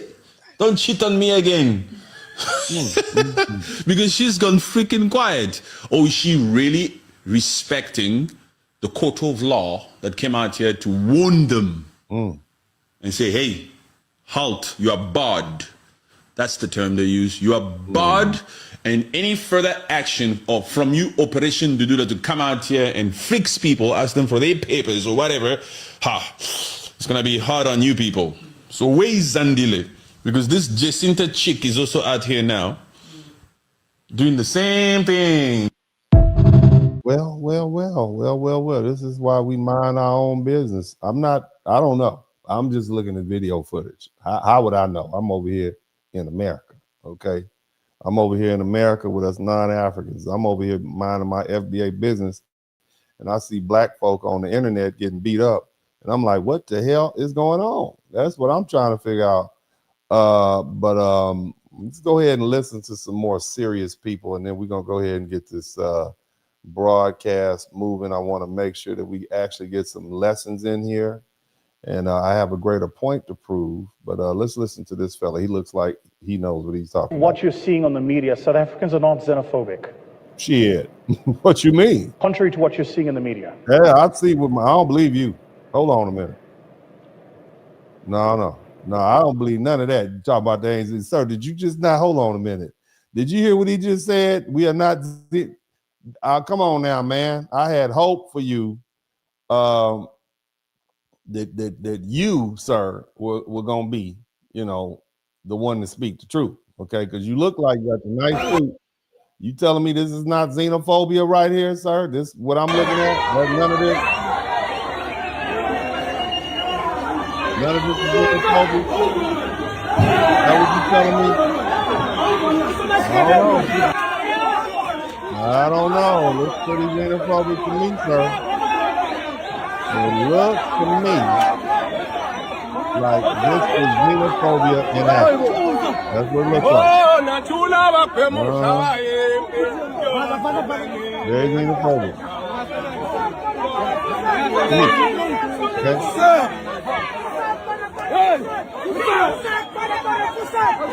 Okay.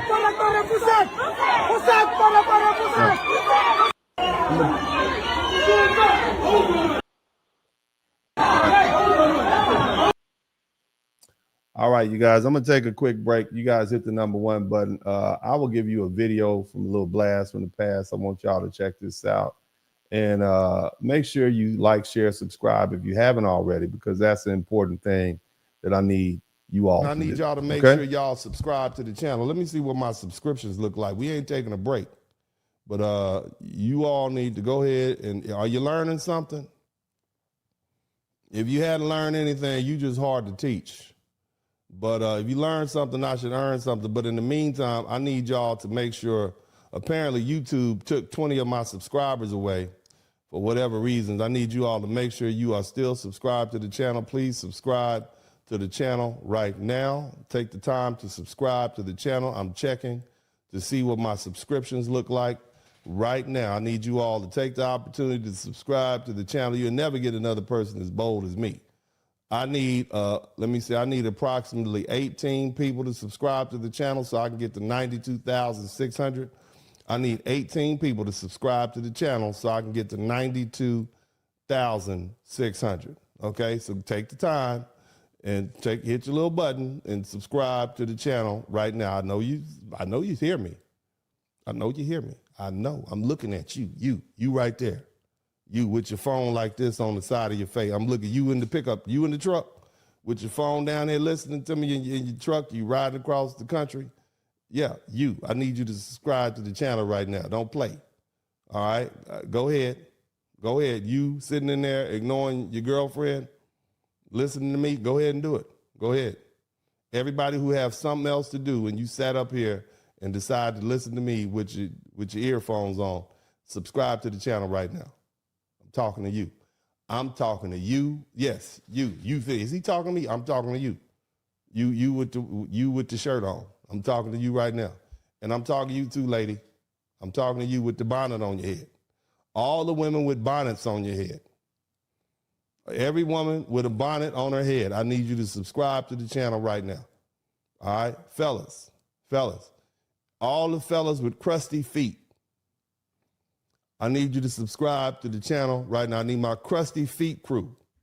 All the brothers that have not put lotion on their feet and they got ashy ankles, I need you to subscribe to the channel. All the white supremacists who are waiting around for me to to get the black committee to issue an official apology. I need y'all to hit the subscribe button now. Go ahead and do it. All the angry Muslims, all the angry black Muslims, I need you to come in here. I need you to subscribe. You need to hear this. You need to come on up in and hear this. I need 6 more people to subscribe to the channel right now. All you angry, come on. Come on now. Don't run from it. Don't just be happy it's not your day. Just be happy it's not your day. I'll be on them. When people die, I give them their day. Haitians, they caught hands last week. They caught hands last week. The poor Haitians, they was like, what are you doing to me? We are doing. Yeah, I caught hands. It's not your day today, baby. Subscribe to the channel today. Go ahead. We need 5 more people to subscribe to the channel, and I'll get back to work. I need 5 people. Out of 600-700 of y'all, I need 5 folk. You send this to a friend. Send this to your Muslim friend. He about to do his hadith. He over there, talking about don't eat pork. Don't eat pork. Send him this. Next time you say, that's why I've been eating them pork rinds in front of you right now. I didn't know. Yeah. I need 5 people. All I need is 5 people to subscribe to the channel, and we will be at 92,000. Okay, I need 4 people. Don't hate watch. You're not gonna sit up here and hate watch me. You're gonna subscribe to this channel. 3 people. I need 3 people to subscribe to the channel. I need 3 more people. Look where we at. I want y'all to see where we at. Okay? See that? See, you can't see. It's almost. I need 3 people to subscribe to the channel, and I get back to work. I got more to say. I'll talk to you. 2 people. I need 2 people. I got 92,598 people. Subscribe to the channel now. 1 person. I need 1 person to give me the 92,600, and I get back to work. I'm gonna get back to work as soon as y'all give me my 92,600 people. There we go. Praise God. See, that wasn't so hard, was it? Now let's get back. Let's get back to where we at. I'd like to thank all the crusty feet people, all the ladies with bonnets on. Okay, I'd like to thank all the angry Muslims, all the white supremacists. Everybody's welcome here with Uncle D, baby. Everybody welcome to get this work. Uncle D is passing out the truth over here. I'm here to hurt your ears, make you feel bad. Yeah, next time they tell you don't eat that pork sandwich, brother. You know you worshiping the damn racist ass religion. Yeah. You got that brother-in-law trying to, yeah, man, when you gonna come down to the mob? You know you're racist, man. But anyway. Yeah, yes, welcome back.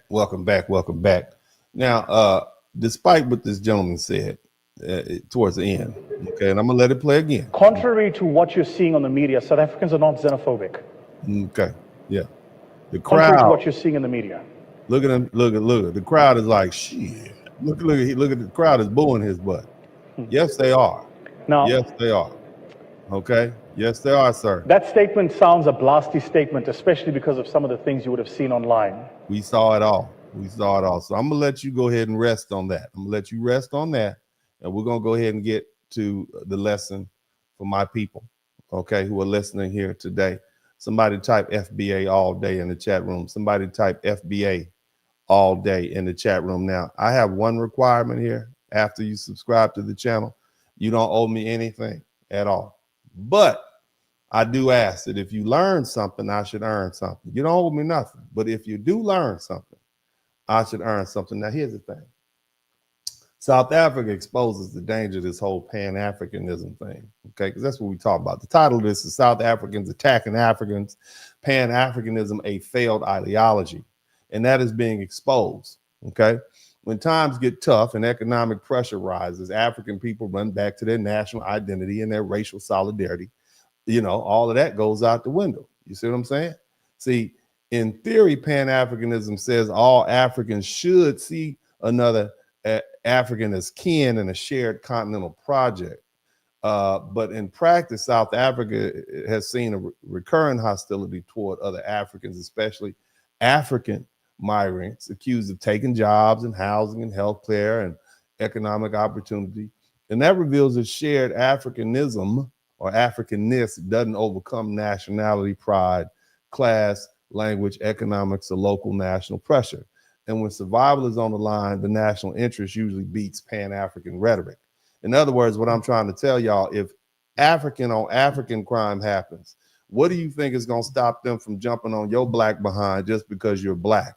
Especially considering that most of us from the United States are mixed in that regard. We are not 100% African. You heard what the Caribbean man said. They don't see us as they said, purebred African.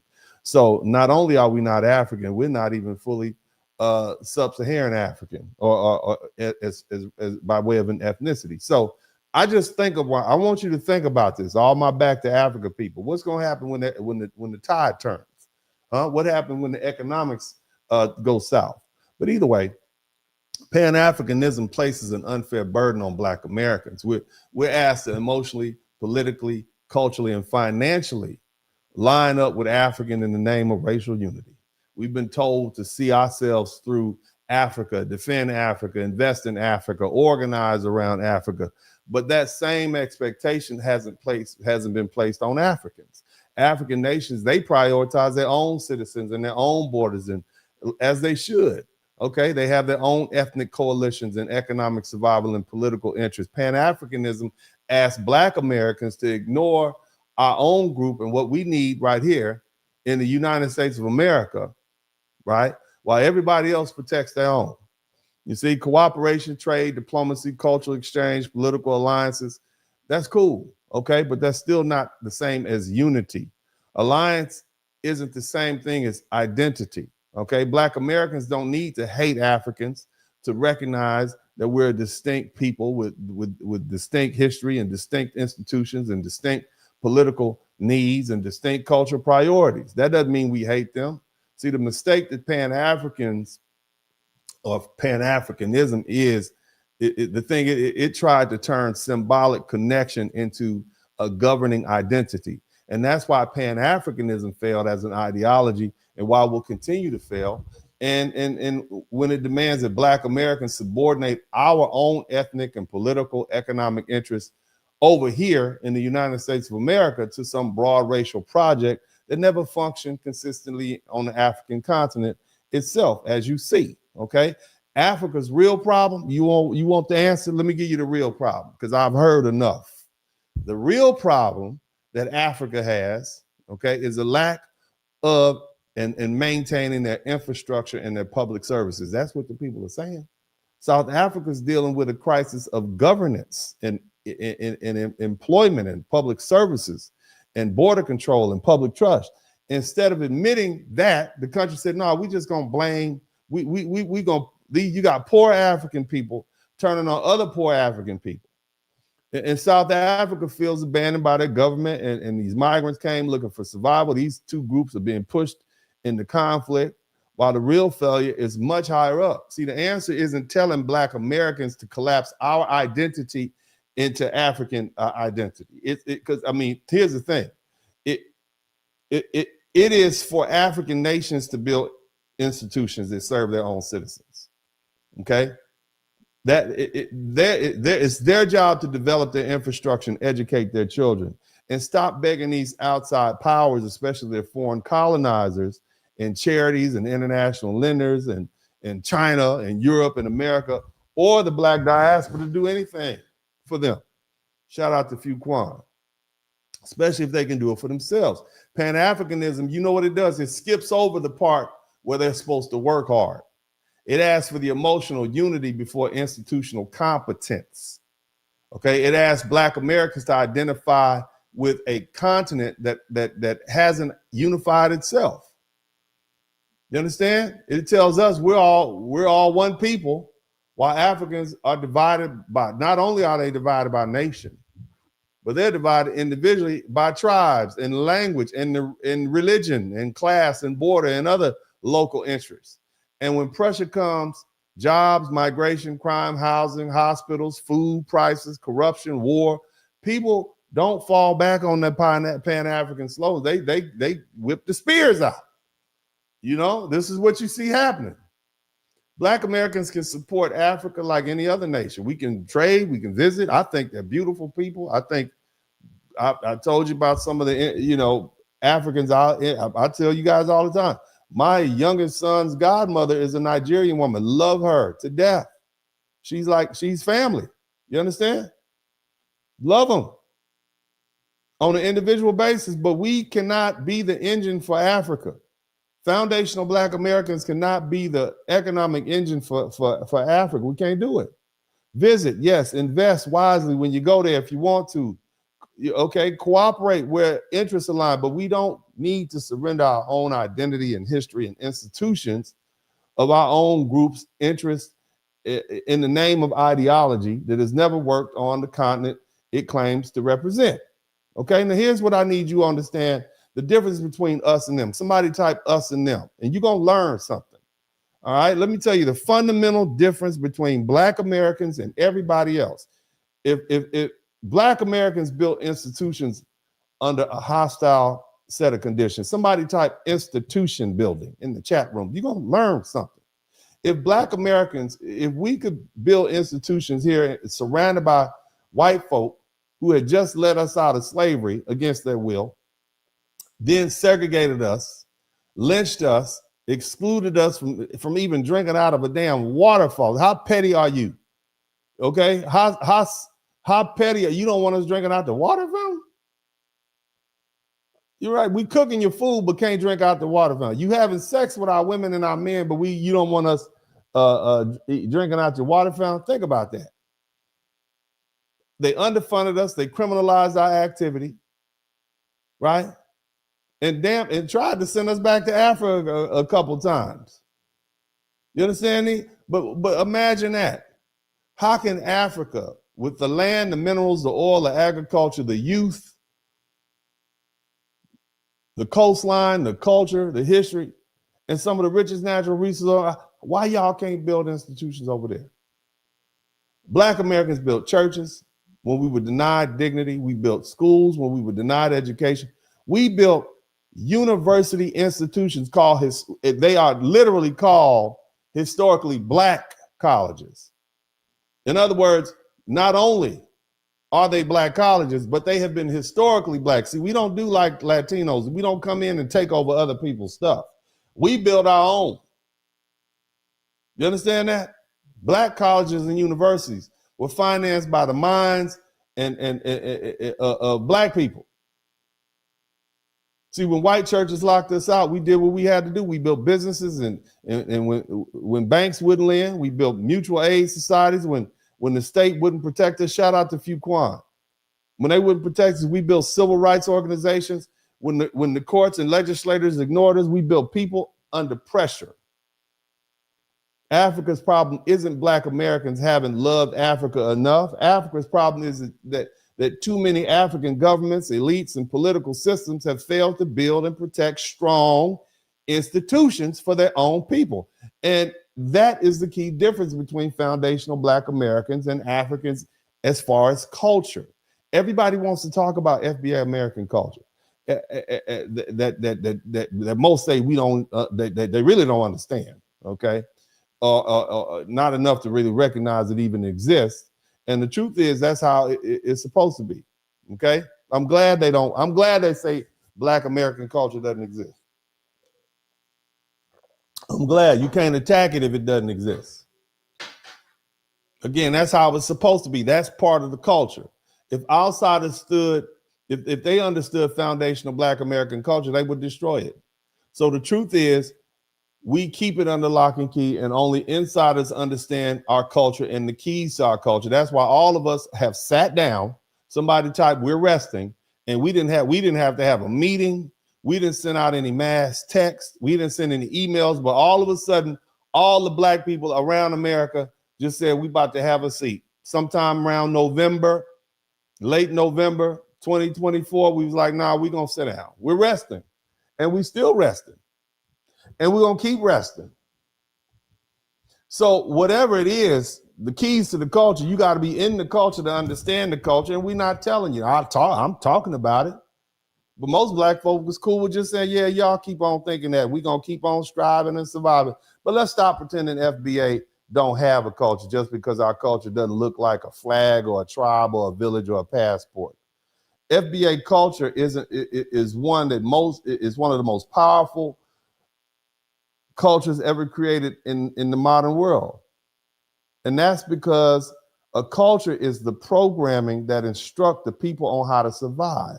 And unlike other cultures, every aspect of our culture was instituted and developed for the purpose of our survival. From the food that we eat, to our celebrations, to our art, and our attitudes that y'all say are bad. FBA culture was created under pressure. It was created under a brutal, genocidal slavery.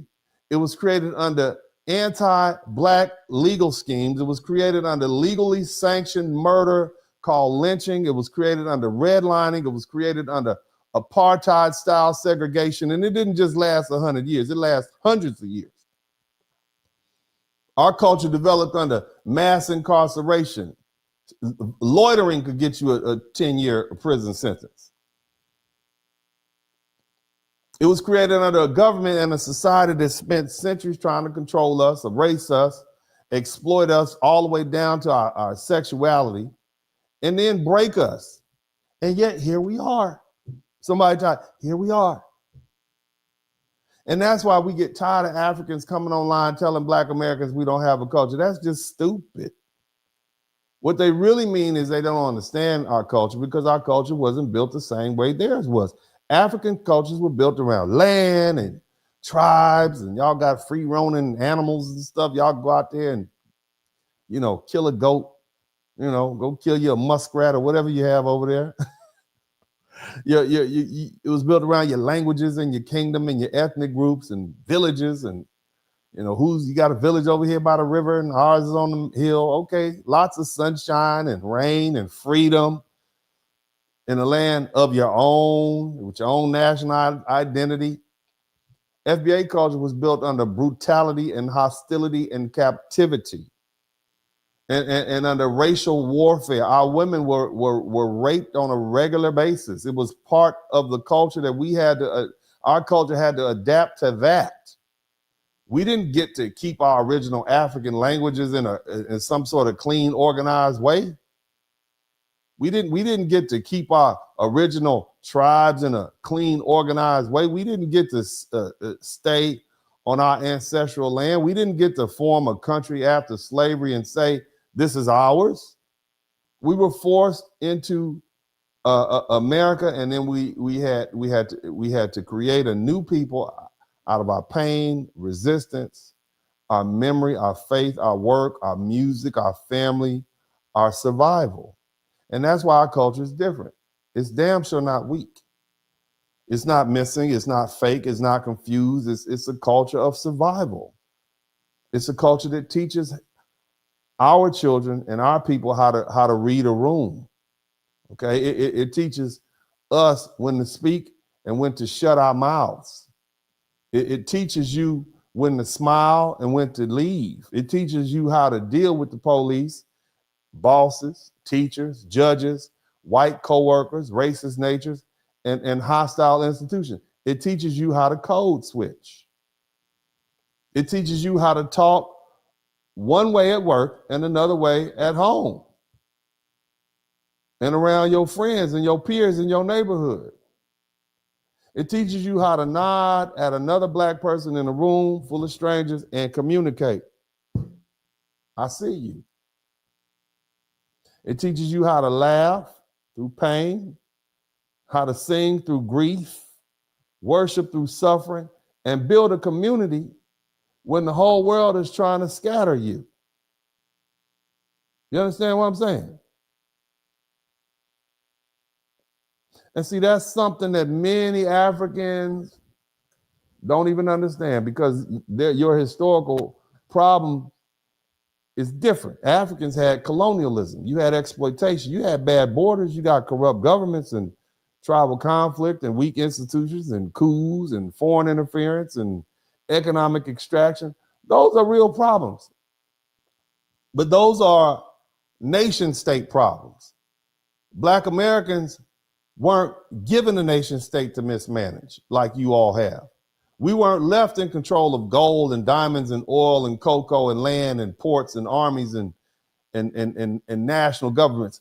We are a tiny racial group of people trapped inside a powerful country that used our labor, restricted our rights, and then blamed us for the damage that created. So we don't have the same problems, Africans, because we didn't inherit the same situation.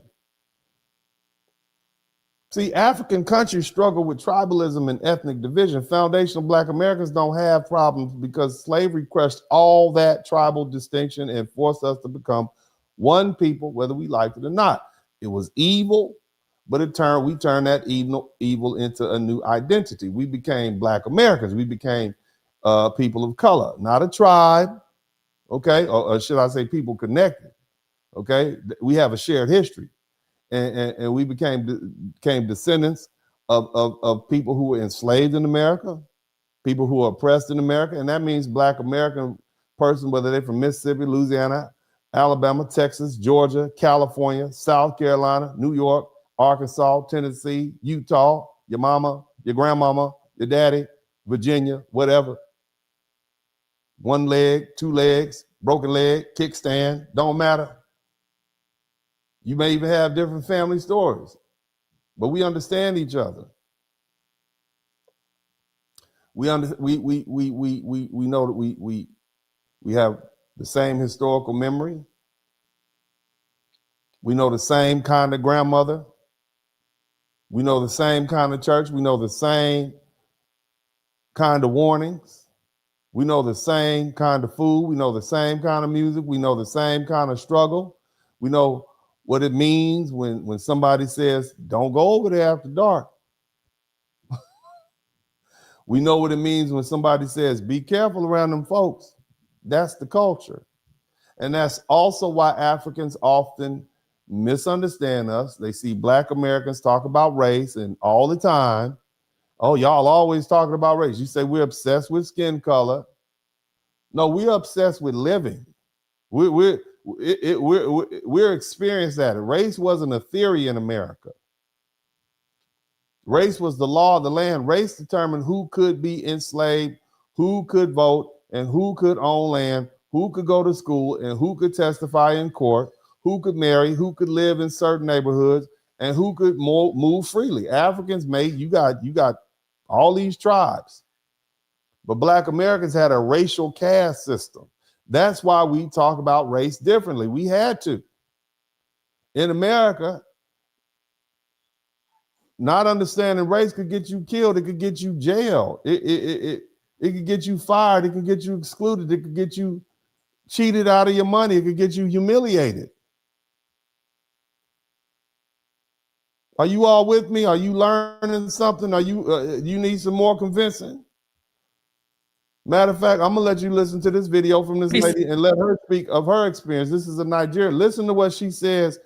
Now, this woman is clearly Black, sub-Saharan African, Negro.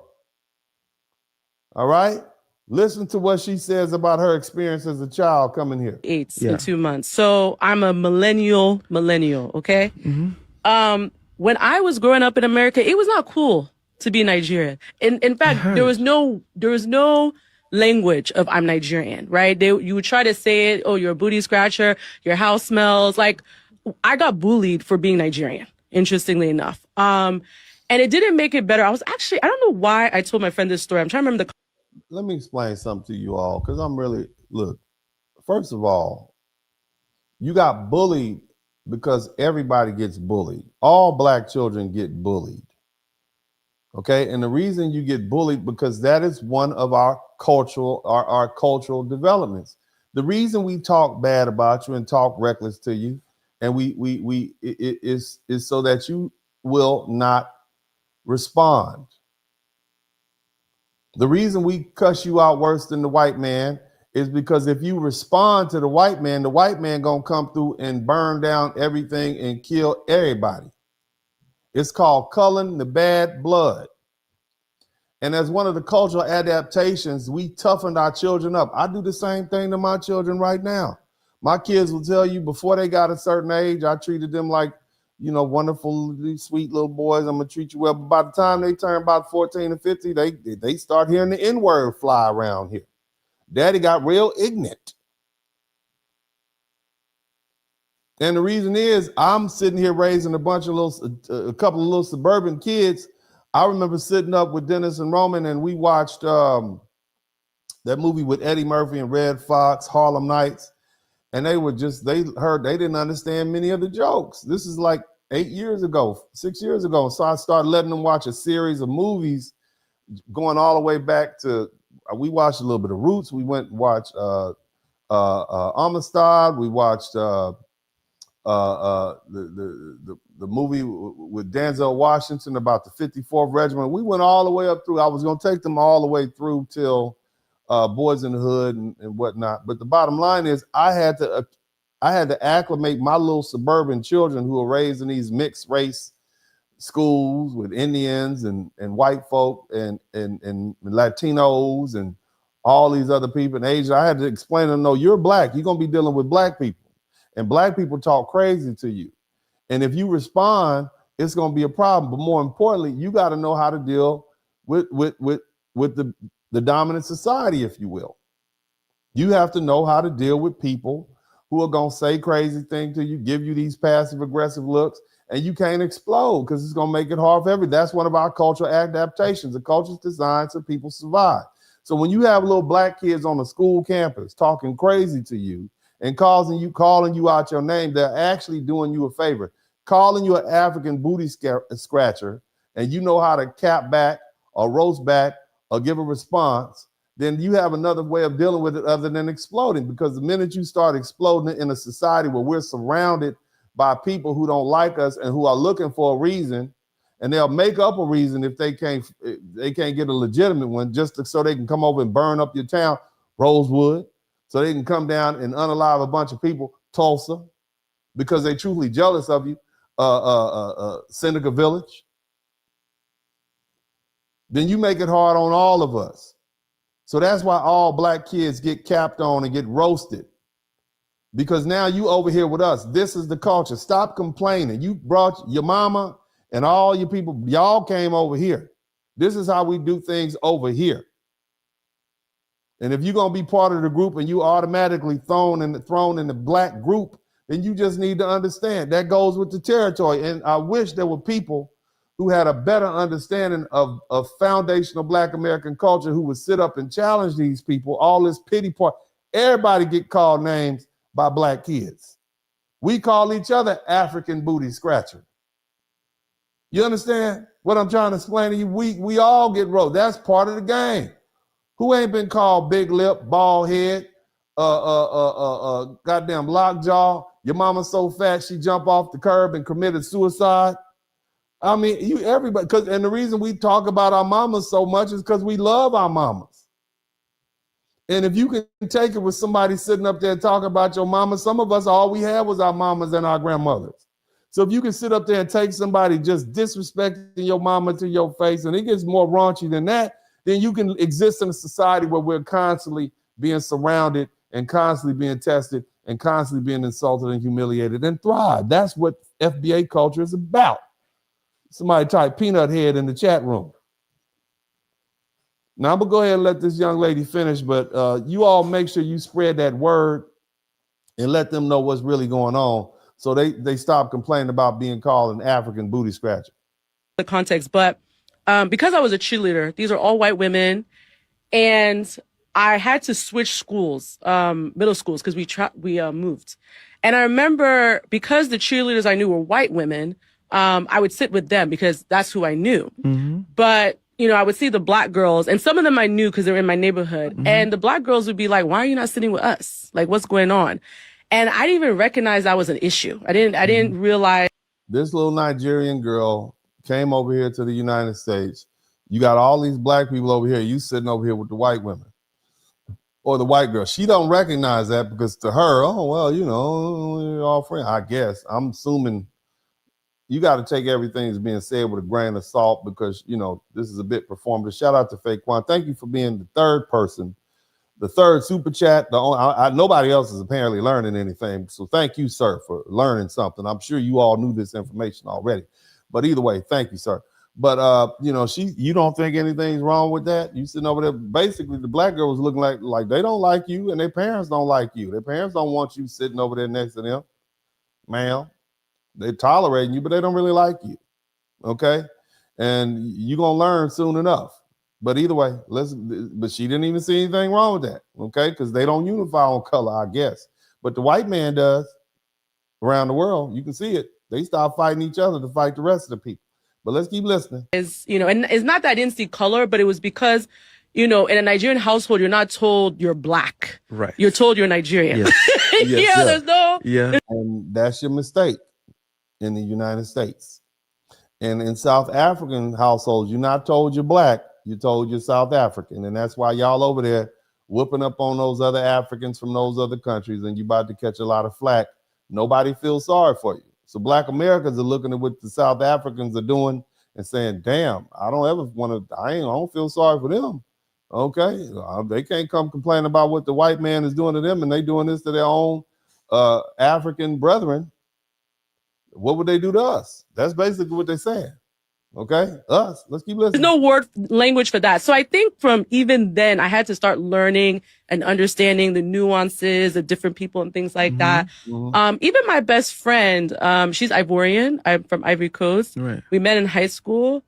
And I just feel like even then, we didn't talk about identity. And so I think growing up in America, I had to learn to be Nigerian. I had to go out of my way to get it, especially to be black. Yes, to be black, to be black. And I feel like, interesting enough, So again, what I'm saying is exactly, these people, they don't bond because they grew up in a society where black people were the dominant ethnic group or whatever, you know, the dominant group was black. They don't have to worry about racial identity. So they have the luxury of saying, oh, well, we can divide ourselves further by tribe, nation, etc.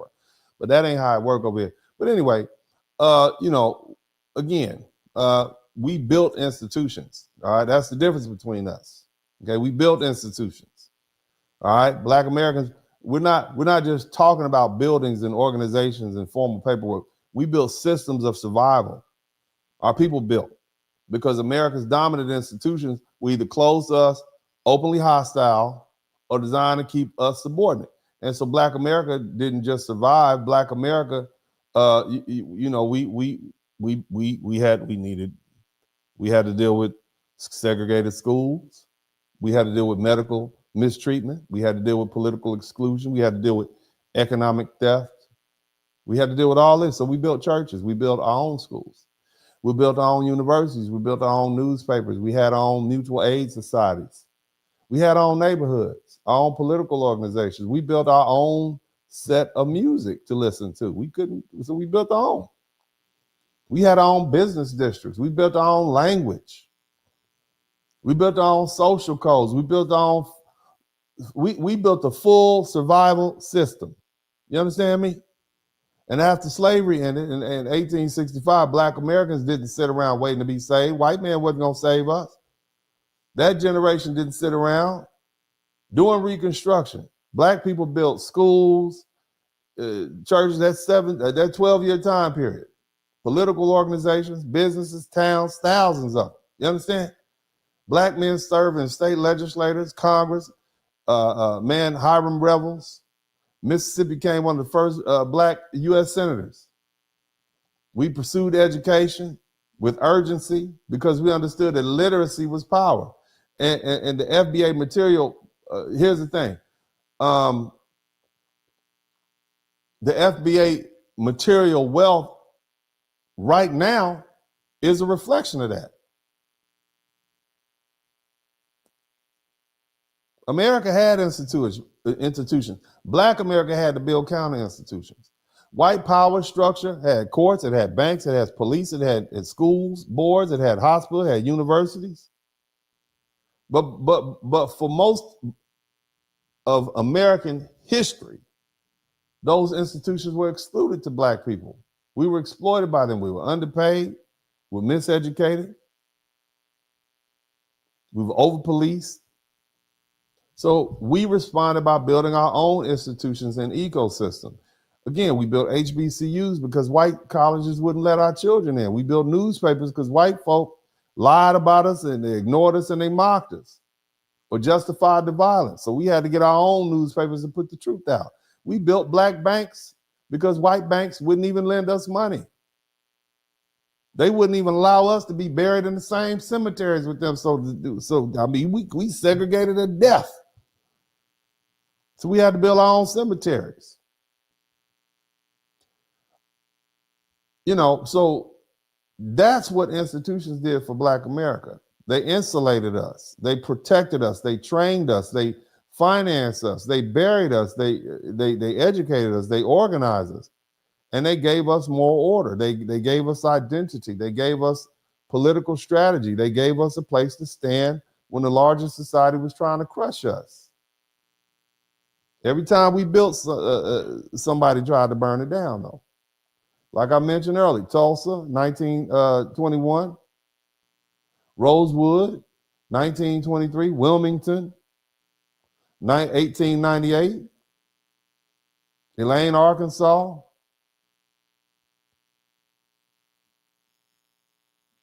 Black Wall Street, Seneca Village.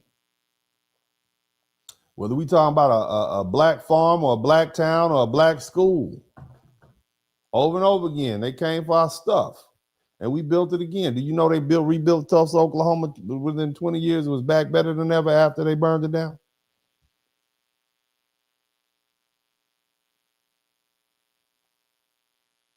Now, you all might be saying, well, why did they stop building? That's something I'm going to pick up later on. I'm going to talk to y'all about that in another day. But again, that's the difference between a culture that only talks about pride and a culture that has actually had to rebuild after destruction, like we did in Tulsa, Oklahoma, and they never discuss, right? They just keep perpetuating this modern Black victimhood mentality that we picked up in the 1960s, really from the 20s to the 70s, from the foreign influence Black leadership at the time. Do y'all hear me? It's going to get messy for the rest of the week. Somebody type messy. Uncle D is going to get messy. Let me say that again. Where do we pick up? How do we go from a people that build all these institutions? And I don't want to go off on a tangent. I'm going to say this for y'all. How do we go from the people who built all these institutions to a group of people who developed this victim mentality by the 1960s and 70s? What happened? Somebody type Uncle D is messy. All your Black leaders that you love so much, Assata Shakur, Malcolm X, Marcus Garvey, I'm going to get at you. I love them, love them, love them, love them. But it's going to get messy. I'm gonna put a lens on what you need to be looking at. But anyway, let's talk about some of the institutions. What is an institution? What the hell is an institution, Uncle D? You mean the place where they put crazy people? No. The church is an institution. It's not just a place where people go and pray on Sunday. It was the command center of Black life. Remember, we didn't have TV. We didn't have cell phones. We didn't have anything. So what did you do? You either work, maybe you went to a party, a club or something like, you went to the institutions. Church. Shout out to Fuquan, the African Methodist Episcopal Church, the National Baptist Convention, the Church of God in Christ, Black Baptist churches, Black Methodist churches, Black Pentecostal churches, independent Black congregations became far more than some religious institutions. We didn't just go there to see Jesus. They were political meeting places. They were fundraising centers. You wanted to send your son to college. You want to send your daughter to nursing school or teacher school. You wanted your son to be trained in the mortician services. Well, it was probably a Black person in that church that could hook you up. Somebody type hook up in the chat room. Somebody type hook up in the chat room. You had social networks. They acted as the welfare office. You need a little money, go to the church. Somebody, you need some clothes for your kids. They were cultural centers. They were leadership academy. Look at all our great leaders that came out the church. During slavery, religion gave our people a language of hope, endurance, and liberation. And after slavery, the church became one of the first places black people controlled for ourselves. In the world where white folk controlled the courthouse, the bank, the plantation, the police, the newspaper, and the school board, the black church gave black people one place where we could speak and lead and organize and govern ourselves. Most of your talent came out the black church. Whether we talking about B.B. King or Aretha Franklin, all of them learned to play in the church. Look at all your great entertainers and actors and entertainers and singers and people who played. They came out the church, or there was a pastor's child who was playing in church. And the pastor was more than just a preacher. He was a community leader. He was a negotiator. He was a spokesman. He was a counselor. He was an organizer. He was a protector. The pastor used to pack pistols back in the day. That Saturday night special turned to right there with him on the Sunday morning service. The church mothers they weren't just the elderly women sitting on the front row with the big hat. You can't see. They were the moral authorities. They were the fundraisers. They were child watchers. They were disciplinarians. Them old women used to whip your kids. They were the culture keepers. Oh, she sure is dressed for the summer. If you know you see a bunch of old women sitting around, you looking at, somebody type, Anybody, you know what I mean when I say, yeah, she dressed for the summer. And it's the middle of fall. You know just what they're saying. Culture keepers. They brought shame back. They were stabilizers. The deacons weren't just church officers. They were often trusted men in the community who helped make sure families were cared for, widows weren't abandoned, and children were held accountable. And this is why so many major black movements came straight up out the black church. The civil rights movement didn't just use churches because they were convenient spaces. The movement used churches because churches already had structure and trust and money and leadership and transportation and what networks and more legitimacy. A protest needs people. The church had people. Boycotts need discipline. The church taught discipline. Movements needed money. The church knew how to get that money. Can we pass around the collection plate? Hallelujah. We need to raise some money today. We got the brothers who are down here from the voting campaign, all the way from Philadelphia, down here to try to organize us to work. Let the church say, man, the Lord said, part with your money like Moses parted the Red Sea. Hallelujah. You see? So when people ask how black church, when people ask how black America survived, the first answer has got to be church. It gave us an institution that America didn't own. Now another one, and I know we got a lot of haters out here, man, but I'm a proud graduate of a historically black university, a couple of them. Shout out to Grambling State University, where everybody is somebody. Shout out to the Southern University Law Center. Shout out to Texas Southern University. Shout out to Howard University. Shout out to Spelman, Morehouse, Tuskegee University, Fisk University, Hampton University, Florida A&M, North Carolina A&T, Prairie View A&M, Southern University, Clark Atlanta, Jackson State, and many, many more. They did the work that the white universities that we paid taxes for refused to do, because we were still paying taxes. They've trained black doctors. They've trained black lawyers. They've trained black teachers and nurses and ministers and engineers and scientists and military officers and business owners and judges and politicians and scholarships, and sent them all across the world. And that matters, because exclusion from education is one of the main ways a caste system reproduces itself. If a society keeps a group of people uneducated, it can keep that group poor, dependent, and politically weak. Black people understood that immediately after slavery. That's why the first thing we started building was universities for our children with almost nothing. That's why I don't understand. Dr. Umar, how you had all this, and you still ain't built the school, and our ancestors were able to build schools out of slavery and they couldn't even read? I don't know. You need to maybe figure it out. But our ancestors were great at building institutions.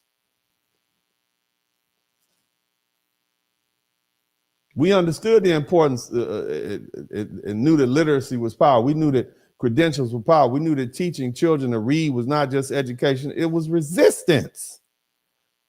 Black colleges became a ladder of to get you over the wall, just like me.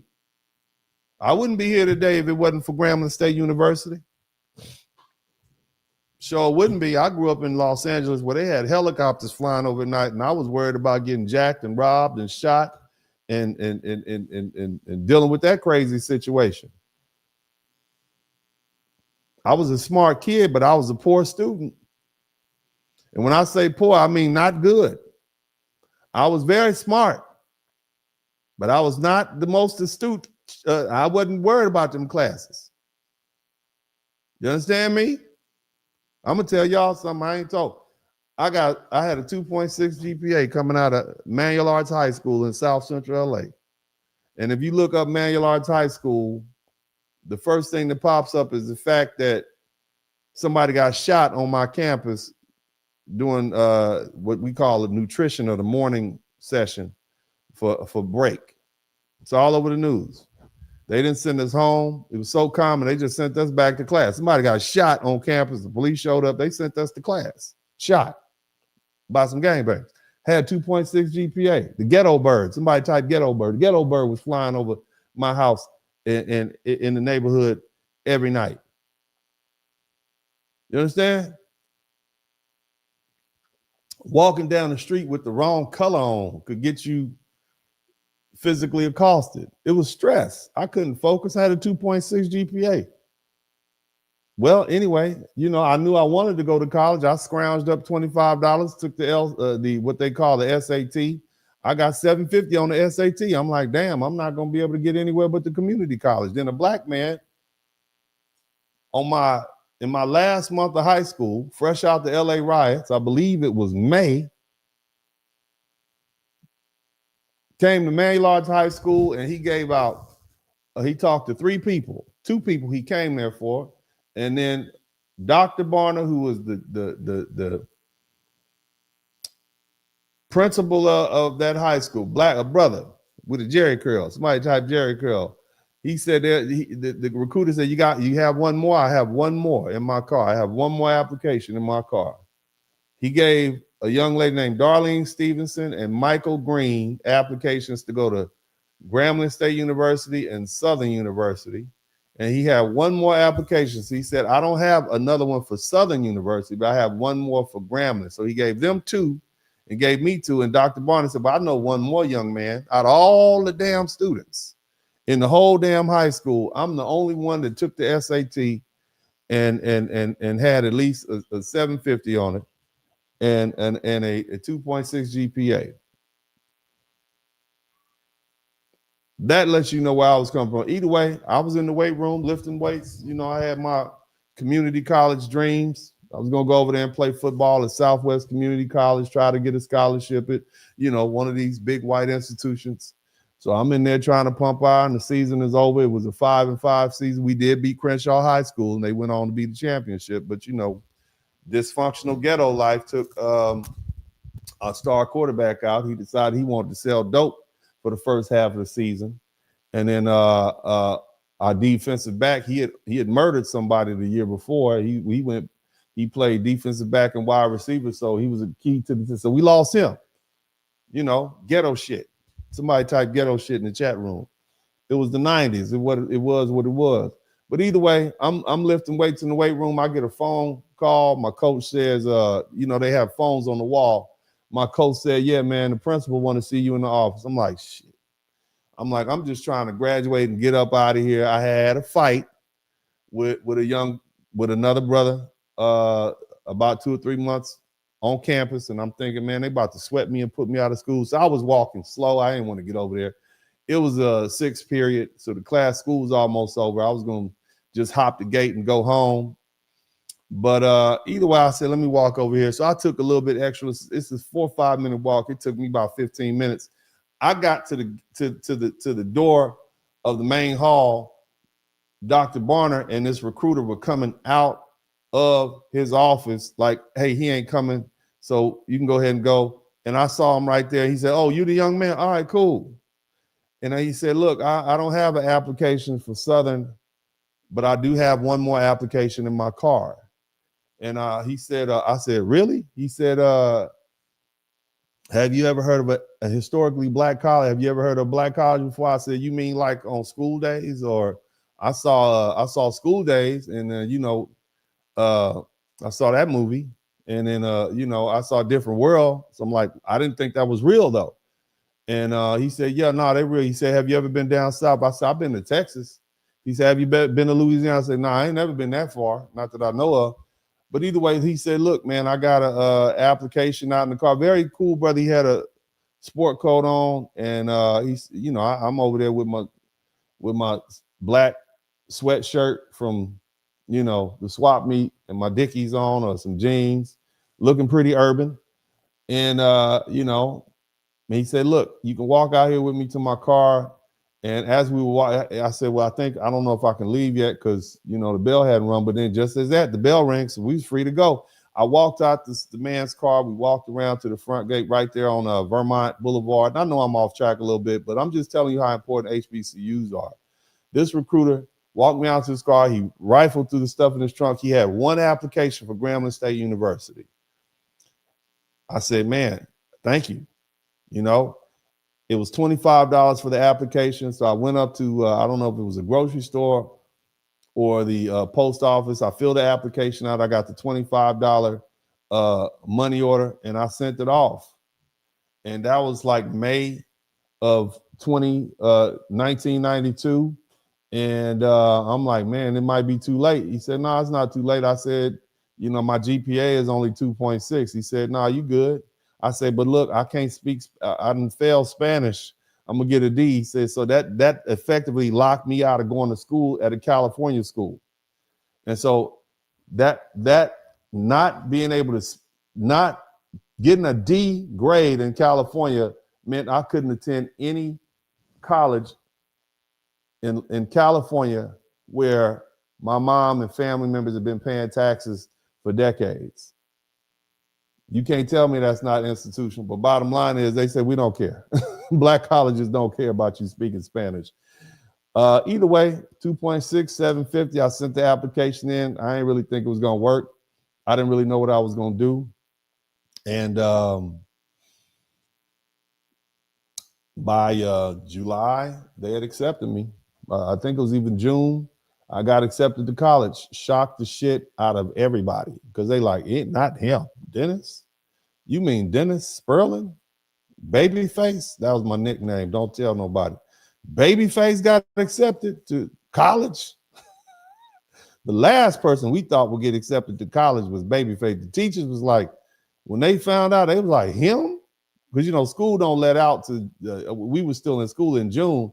And so the teacher said, he got accepted. He hang out with gangbangers. My best friend was named Maniac. He had a Jerry curl. He was from Main Street Crip. You understand? Shout out to my other homies with some DOM, dirty old man gang. This is before when they were just dirty old man, nothing but trouble gang. You understand what I'm saying? I was not that guy. I mean, they thought I was either going to be, I was, like I said, I was a smart kid. I just wasn't a good student. But bottom line, I got accepted to college. All I had to do was survive a summer in South Central LA. And I did. And the rest is history. And here I am, a Hall of Fame inducted lawyer. You see? But again, family, shout out to me. Shout out to that recruiter. Shout out to the HBCU ladder that helped us get over that wall. You see, that, like I said, these white universities, they were not designed to educate black people on scale. They'll take a couple of y'all, but that's not what they're.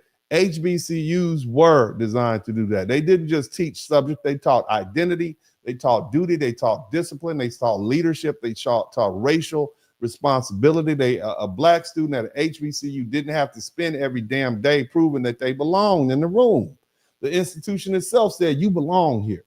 And now you're responsible for doing something with that, what you learned. And that's why HBCUs have had the impact far beyond their size. They produced generations of black professionals who went back into the communities as teachers, as principals, as lawyers, as doctors, as ministers, pharmacists, dentists, public servants. They created a class of people who could challenge white power using degrees and lawsuits in science and medicine, journalism, administration, and politics. And that caste system said black people were fit only for labor. And HBCU said, no, they're not. We'll produce scholars and judges and generals and surgeons and engineers and presidents and CEOs. I want y'all to know that my first semester at Grambling State University, taking pre-med biology, I got a 3.7 GPA out of 4.0. There was no ghetto bird. There was no police. There was nobody to sweat me. There was no gang banging. There was no, I had 3 meals to eat. I had peace. I was up there in the country. Most dangerous thing I faced was some New Orleans girl who was trying to do the twerk dance on the front of my pants. That was it. So shout out to my Grambling State University family. Shout out to all of my HBCU family. But again, that's one of our institutions. And see, here's the thing. Before integration happened, not only did we have black colleges, we had black schools, black public schools, because they didn't want to be around us. Now, our schools were underfunded, they were overcrowded, and they were forced to operate with inferior materials. But the people inside those schools, they treated education like it was sacred work. And the cold part about it, there was a Mississippi government or Congress, he found out that most of the black teachers were higher educated or went to better schools like Ohio State than the white ones did, because they had to go out of state to go to school. And the Mississippi didn't want black people in Mississippi, so they would send them up to places like Ohio to go to school. So they got a better education. So they would come back and teach in those universities. And the thing about those teachers and principals, those black teachers and principals, they understood the world their students were entering. They knew black children had to be excellent just to be considered as acceptable. They knew white society was waiting to call black children lazy, ignorant, criminal, or unfit. And so they pushed us hard as they corrected us. They demanded that they show up prepared, and that made education a community project. The schoolhouse was not just a schoolhouse. It was a place where black children were told they had value in society, and a society that denied our value. And that's institutional installation. And even when the building was poor, the mission was rich. When the books were used, the expectations were high. Even when the funding was unequal, the teachers often saw themselves as responsible for producing a people who could survive and advance. You see? And I don't even want to talk about the newspapers. Can you imagine what they were doing to us in the newspapers back then? When the N-word was part of the lexicon on an everyday basis.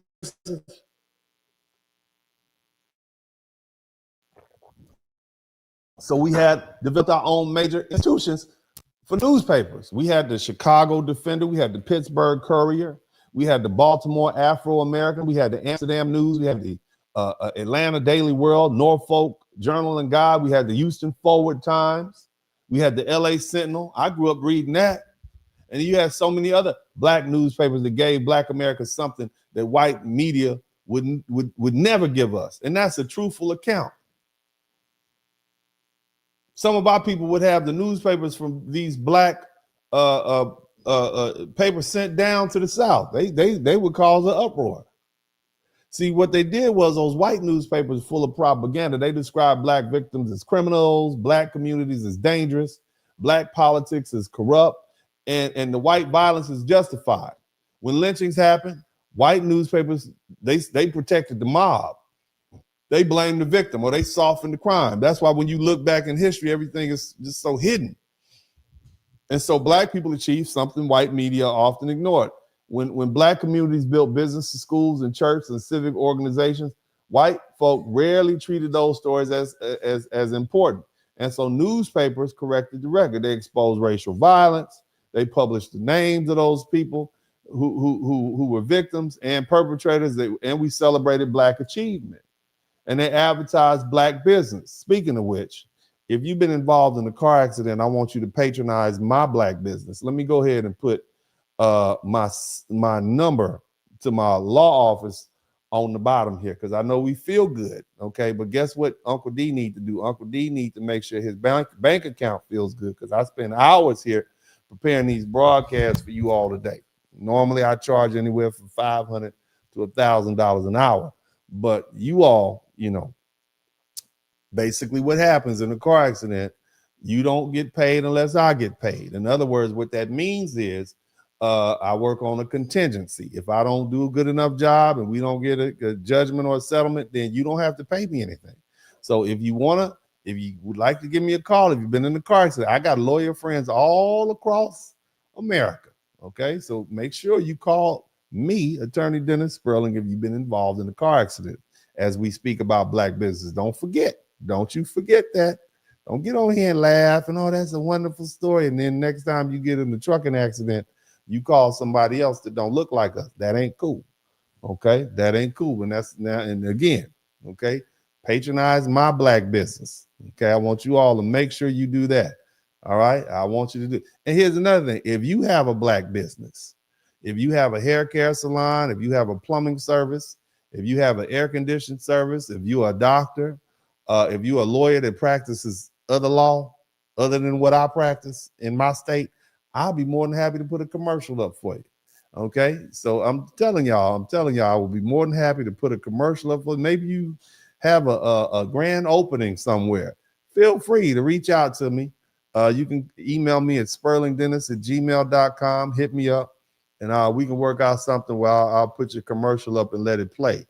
All right, as I go get my water break and so on and so forth. So we're gonna do more than just sit here and talk. Somebody type FBA business in the chat room. Somebody, and I look, wherever you are, man, you might have a fufu shop. You got a fufu shop, man, I'll come over there and eat your fufu. You got some jollof rice, I'll come down there. I love me some good Jamaican oxtails. I love the melanin. Okay, you got your flag up. All black Americans doing said we're gonna put our flag up too, baby. We're gonna put our flags next to each other. We can still be cordial and friendly and brotherly and whatnot, but you know, we're gonna have to delineate, because you've already delineated, because y'all keep coming over here eating our oxtails.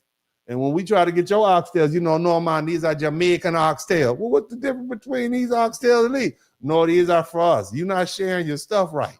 But anyway, speaking of money, we also had black banks. You like that? That was pretty smooth. Huh? We had black banks. We had somebody type 713-229-0770 and I'll put your comment up. So that's my office number. But you know, those are also institutions. So we talk about colleges, we talk about church, we talk about high school, and other schools. Now we talk about banks. We had our own insurance companies, our banks, and we you know, black people needed money systems that would serve us. We don't want to you bringing your money into the white bank and they treating you horrible. We had black insurance companies, credit networks. We had our own business districts. You know, we had what was called Freedman Savings Bank.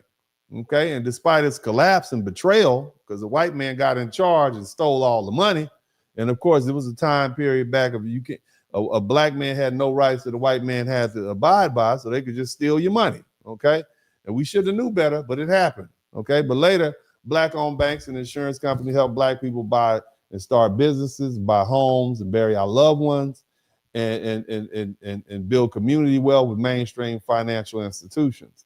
We had them in Tulsa. We had them in Auburn Avenue in North Carolina. or should I say Auburn Avenue in Atlanta. We had them in Harlem, Chicago, DC.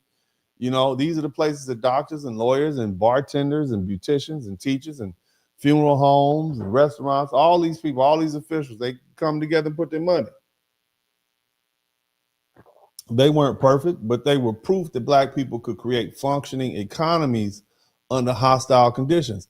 And again, we say all this in the context of we didn't even do this with our own country. We didn't even do this as a dominant group. You understand? And here's another one, and we often get this bad rap. We have mutual aid societies, okay? All right? Now, when I say mutual aid societies, before we had these modern government programs that they put on us to try to take the steam away from what we were doing on our own, Black communities relied heavily on mutual aid societies, burial societies, benevolent societies, lodges, women's clubs, fraternal orders and sororities, church auxiliaries. This is how people were able to survive sickness and death and unemployment and widowhood, old age and emergencies. And see, this is important because Black people are often excluded from white folks' stuff, okay?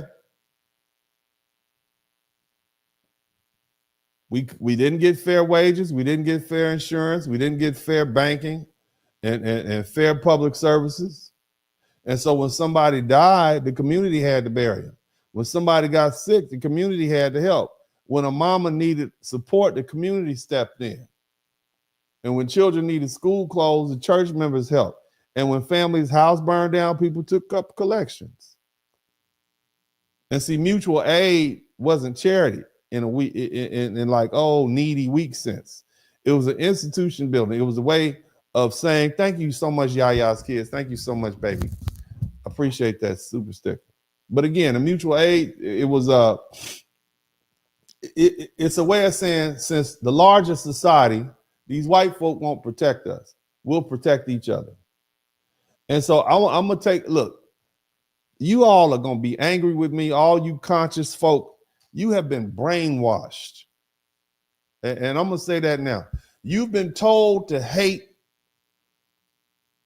the organizations and institutions that held us together and got us where we are right now. Anything that white folk tell you don't do, you should do the exact opposite. The white man told you that organizations like the Prince Halls and the Orders of the Eastern Stars and the Elks and the Black Odd Fellows and the Black Women's Clubs are all bougie. They told you that that's boule. That's what they told you, and you believe them. They told you that whether you talking about a fraternity or sorority, you say, oh no, we gonna hate them. They're the talented 10th. Somebody type talented 10th in the chat room. I'm gonna light y'all up all week. I'm trying to tell you, I've been waiting. Lord knows I've been waiting. I can't wait. I'm gonna explain to you all some things based on history that's right there for you to look at, and you probably hadn't put it together, that you have been brainwashed to hate the organizations that made you successful by the same people you swear up and down support them. You think the CIA wanted you all to continue being Eastern Stars and Prince Hall Masons and members of this fraternity and that fraternity? No, they didn't want you to do that. They want you to say, no, those organizations are bad, because those organizations provided too much structure outside the white man's control. And when I finish with you all tomorrow, when I do this next broadcast, when I explain to you what happened to Black leadership between the 1920s and the 1970s, which stopped us from building and turned us into a bunch of people who were sitting around with handouts, you're going to be like, damn, I learned something. Okay? But it was those organizations that came together when we were in need. Those are the organizations that kept us socializing and together. Even the Black Funeral Home, they deserve their own attention. Shout out to Intricately Tangled. The Black Funeral Home, because they served a very special role in the Black life. The white man wasn't coming to pick you up. A body would stay at your house for weeks. White folk wasn't coming over there with their nice, clean white people ambulance. The black funeral home director was the one of the most stable businesses owners in the town. Funeral homes handle death, but they also handle logistics and transportation and community announcements and insurance matters and family counseling and public rituals. They help families navigate grief in a society that denied black suffering. The white folk would leave that body in the street.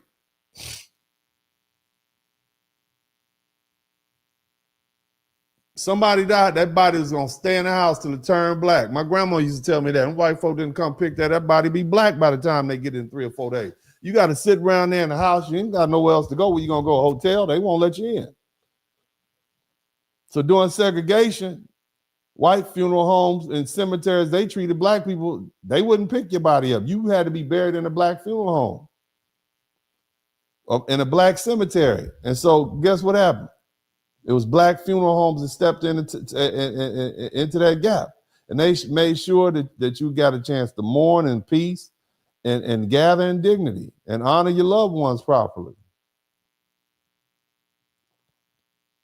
And what y'all also didn't understand is that funeral homes also played a big role in the civil rights activity.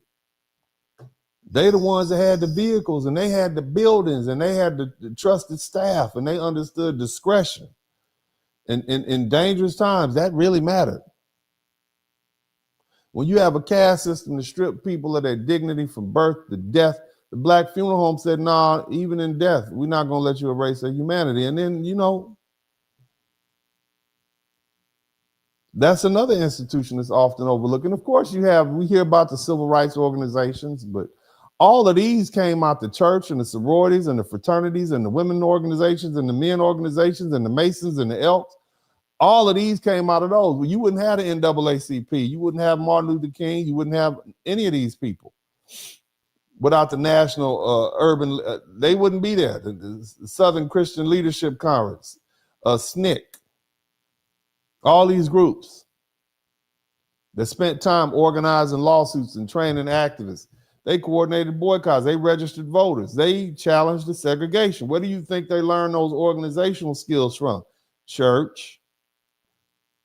The black people that taught them in those high schools and those universities. That's where.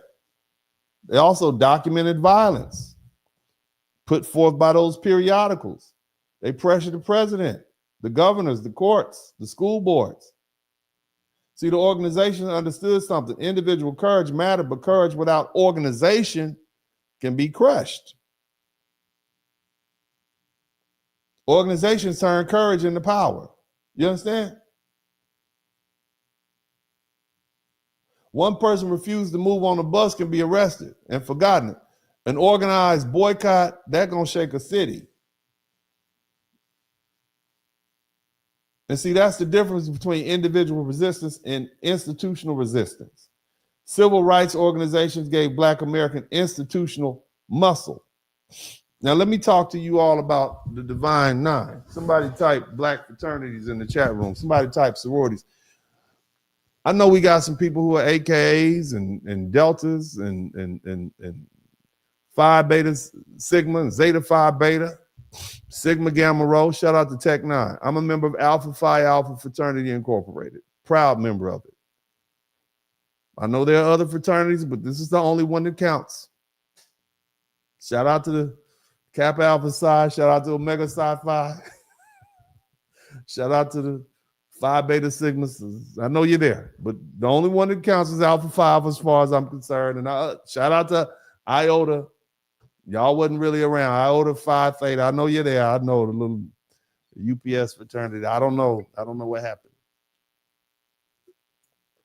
But bottom line is they created networks of educated Black men and women committed to service, leadership, scholarship, and public life. Now, I know you all think, all they do is twirl canes and jump around and bark. I know what you think.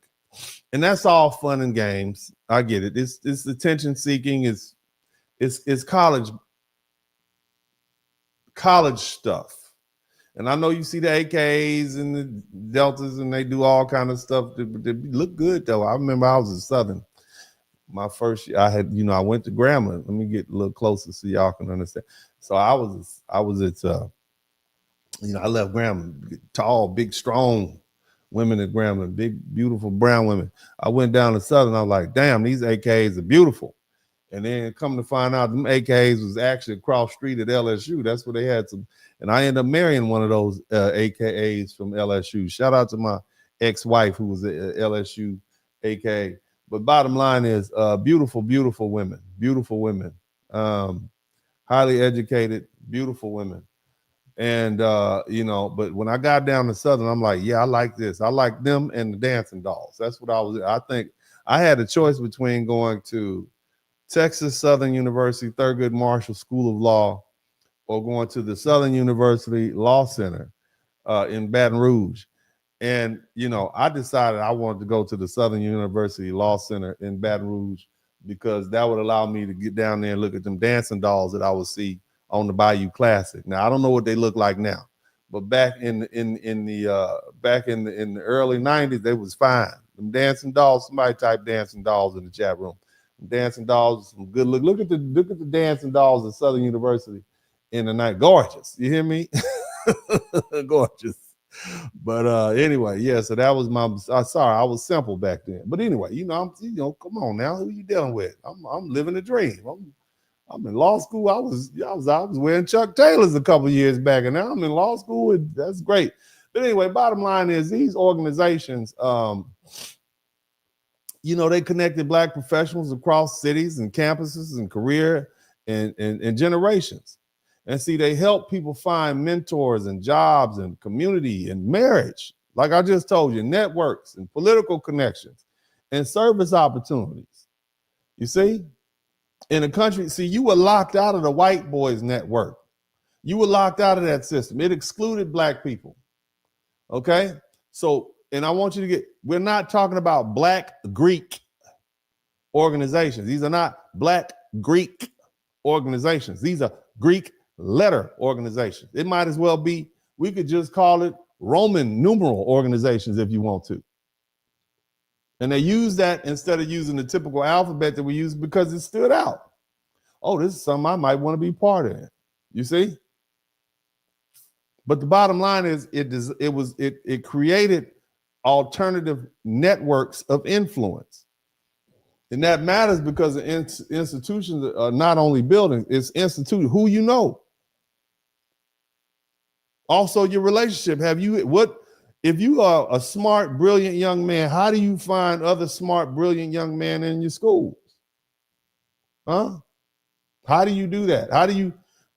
Okay, so yeah, all the smart, brilliant young men in your school and the smart, brilliant young ladies in your school, but how do you create a network where all of you all can get together sometime and exchange ideas and do things?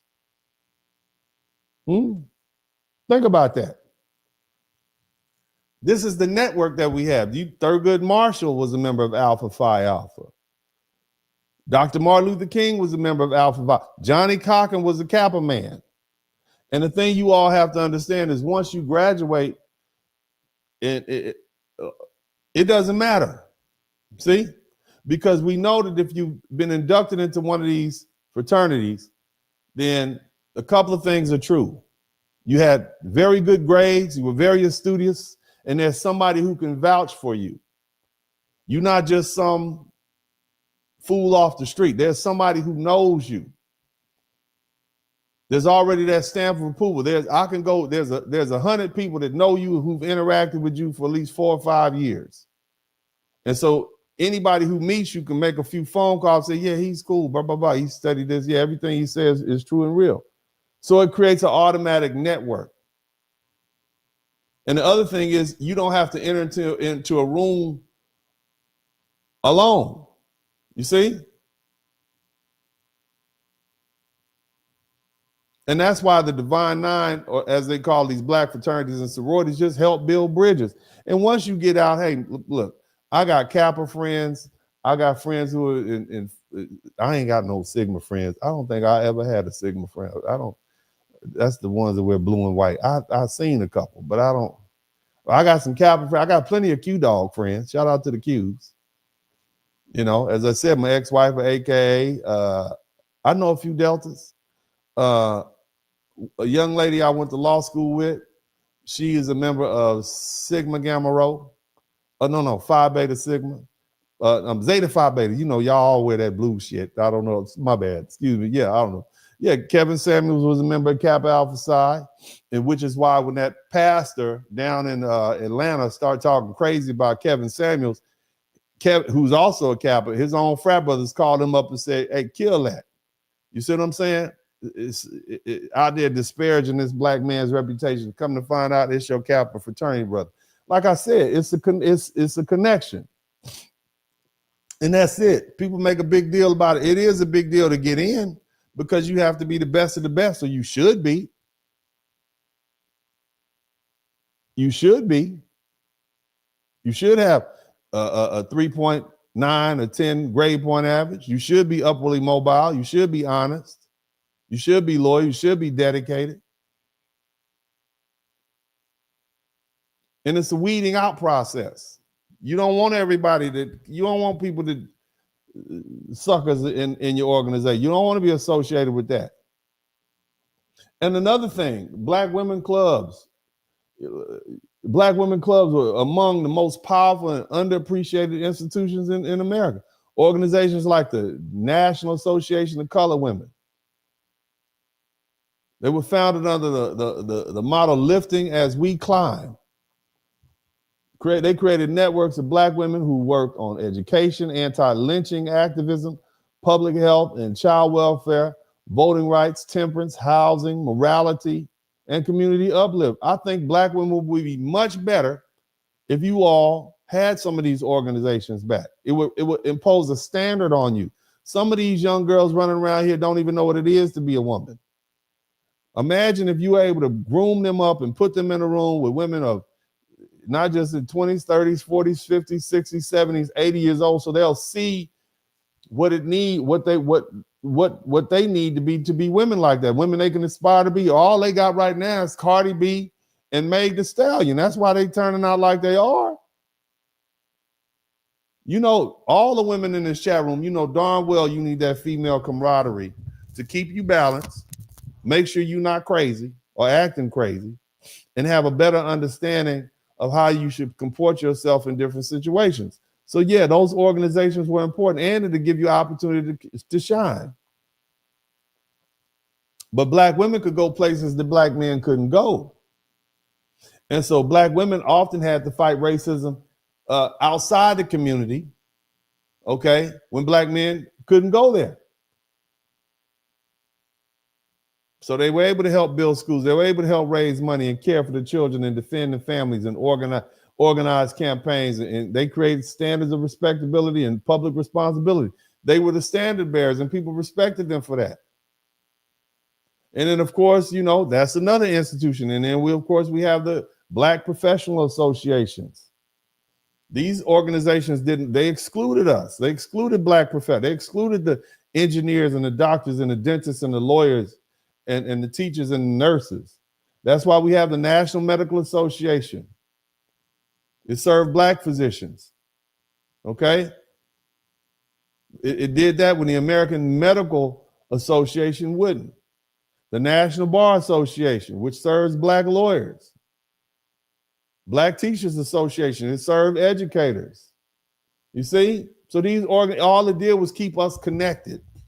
It's funny that we have more access to each other these days than we ever did, but we're less connected as a people. And you got a cell phone. You can reach up and hit me up on the cell phone, hit me in my inbox right now and say, Dennis, I've been involved in a car accident and I need you to represent me. Y'all can do that right now. My cousin guy, I'm gonna call him up right now and let him know to call 713-229-0770 because he's been involved in a car accident, and I want to make sure he has a lawyer that I know and trust, and I'm gonna call Dennis Spurling right now. Y'all could do that right now. You could call me up and say he's a Hall of Fame attorney. He's been practicing law for 26 years. He's admitted to the Supreme Court of the United States. He has 3 law degrees, got a perfect score on the bar examination, and he knows how to talk to people. He's a little crazy, but he seems really good. I've looked at his online reviews. He's able to take very complicated things and talk to us about. Certainly he'll be able to communicate well. He looked like he talk a lot. He's not one of those lawyers that dip and dodge and won't talk to you. Yes, you could do that right now. Your grandma, your cousin been involved in the cars, they can do that. And see, like I'm saying, we need to be more networked. Okay, even when we didn't have all this electronic stuff, we were networked. It would be good for us, especially in a political season like this. You understand? But all these political institutions that turn into power, the black church, the black colleges, the black civil rights organizations, the black organizations, the black fraternities and sororities, it put us all there. And of course, you know, the black neighborhood, that became cultural and political basis. Segregation forced black people to live in separate neighborhoods, but black people transformed those neighborhoods into institutional ecosystems. This is how we develop the impetus for the black church. This is how we develop the barbershop culture and the beauty salon culture and the funeral homes and the corner stores and the lodges and the halls and the pool halls and the restaurants and the record shops. This is where the culture came from. These are the spaces that carried information, that created the culture and enforced the norms. You understand? All of that. Now, of course, you know, before the school and I'm talking about institutions now. I'm talking about why we are different than Africans. I'm talking about our culture that we say we don't have. Somebody type culture in the chat room. Are y'all learning something about our culture? Are you learning what the purpose of culture is? So the next time some mofo tell you that black people don't have culture, say not only do we have a culture, but we have one of the greatest cultures on the planet because we were able to survive. That culture is designed to make sure we survive, and we just survived against all odds, and we prospered. And the reason is because, number one, the key to our culture was institutions, the black church, black colleges, black businesses, black neighborhoods, black organizations, blackity black. But the most important thing we had, and I want y'all to listen very carefully to this because I got another conversation that's going to make everybody mad. I'm going to talk about the black family and how it survived one of the most vicious assaults in world history. Slavery sold husbands away from wives, children away from mamas, siblings away from each other. It denied legal marriage, denied paternal authority. You couldn't even tell your own child what to do. You couldn't even whoop your own child. That was the master's property. So you couldn't whoop your own child like that. It was illegal for a black person to unalive their own child because they didn't want them to go into slavery. They tried a woman for that in Missouri. Theft of property is what they called it. But see, after slavery, the state continued interfering and messing with us. Welfare practices come to mind. Mass incarceration. They basically criminalized poverty. Shout out to what? G30. So marriage, kinship, networks, grandparents, aunties, uncles, cousins, godparents, church mothers, play cousins, fictive kin, all of that formed a broad family institution. The black family was often larger than the nuclear household. It included extended kin and community-based kin. And that structure helped us survive. And in Black America, family has never been limited to a narrow idea of mother and father and children living under one roof. I'm going to say some things that's going to make some people upset with me. Okay? The Black American family has never been limited to the narrow idea of a mother and father and children living under the same roof. That's maybe ideal nuclear family. I mean, we do get the best results out of it if the parents get along, but it was never the only black family model. It was never the only structure that kept black children alive. It kept black children being born. Black family has always been bigger than legal paperwork. You think any of them black people was married back during slavery? Were any of them married? It was illegal for black people to get married. Your husband could get sold off. Hell, your children and your wife could get sold off. So the paperwork didn't even start showing up till decades later. I'm just saying, I'm gonna go somewhere. Y'all not gonna be happy. I ain't gonna do it today. But the bottom line is, all of that wasn't accidental. It was part of a survival system. And one of the most important figures in the survival system was the grandmother. You understand me? They called her Big Mama. They called her Medea. They called her Madeira. Whatever name your family used, everybody knew who she was. She was the woman at the center. She was the woman with the garden. She was the woman who made the sweet potato pie and the fried chicken and told the stories and corrected the children, whether you wanted to her or not. You better not tell grandma that she can't whoop your kids. She'll whoop your butt and them kids in front of you. She whooped everybody with a switch. She kept the family history. She made sure every child had somewhere to sleep when they came over.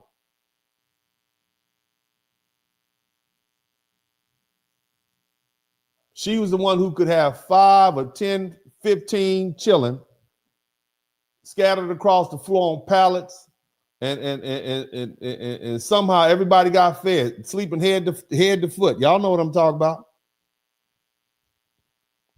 Everybody got watched. Everybody knew they belonged. And this wasn't just sentimental, it was historical. That black grandmother became such a powerful figure because black families were repeatedly disrupted by force. You understand me? And so you had to have a grandma there to take care of this child. The father's gone, mother's gone. There you go, grandma. See, black culture itself became an institution when it carries rules, it carries values, it carries rituals, expectations, and identity across generations.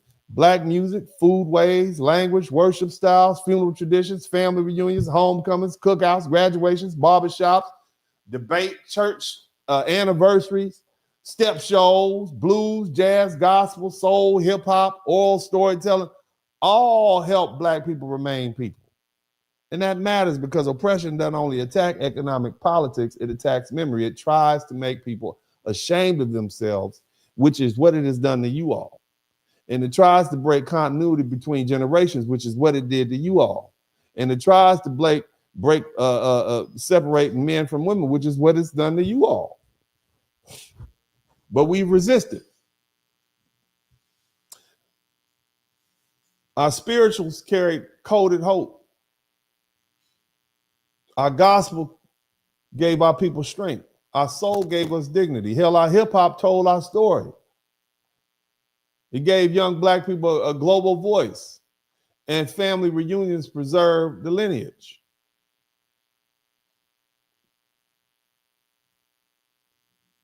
But again, culture taught black people, you come from somebody, you belong to somebody, and you're responsible to somebody. And that's why I'm here. That's why I talk to y'all so much. But that's institutional power. And see, this is where the culture question comes in. Are y'all with me? Are y'all learning something? I want to make sure you all are. Am I being too long-winded? Because I know this is a complicated subject, but y'all try, what is he talking? I thought we was going to talk bad about Africans today. Why would them people ain't, I'm minding my foundational black American business. You understand me? I'm trying to teach y'all something. All right. But I'm telling you why, number one, South Africans, why Pan-African is going to be a failed ideology, because we don't have the same cultures than people. It's totally different, formed in totally different ways. That's the number one reason. You see, that's what I need you all to understand. Okay. Are y'all following that? Are y'all getting that? Let me know. I need to know. Because if you don't know by now, you ain't gonna know. Okay? Are we still here? Are we all here today? If you're learning something, say I'm learning in the chat room. If you're learning something, say I'm learning in the chat room. Okay? I don't see any I'm learnings. I'm learning. If you're learning something, say I'm learning. I need to know. All right, I see y'all coming through. Okay. All right. All right. So let me go ahead and try to break this down for you guys. So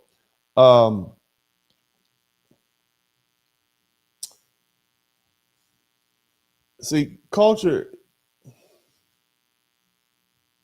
what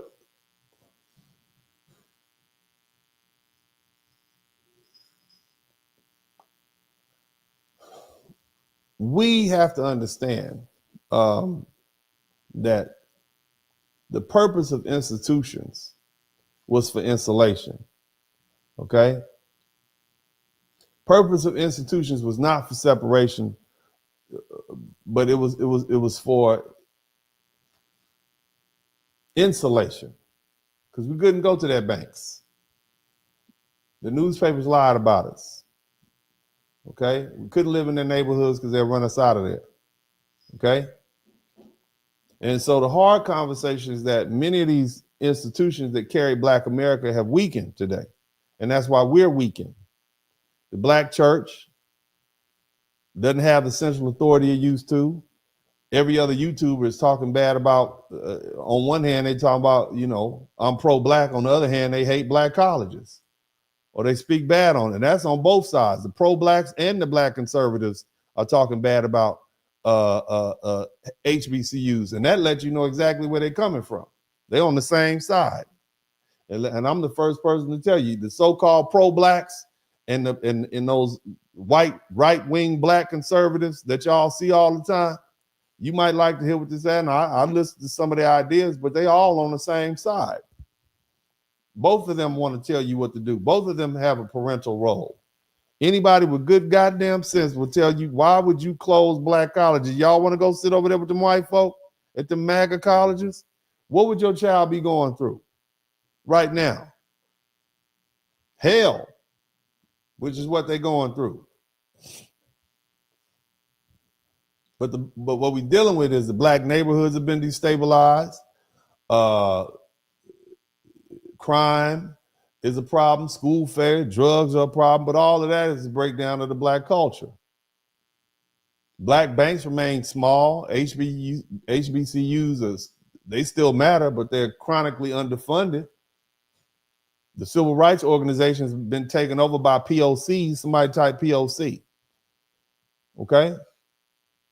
And so this decline in Black people, or what you see us, it's because of our institutions are declining.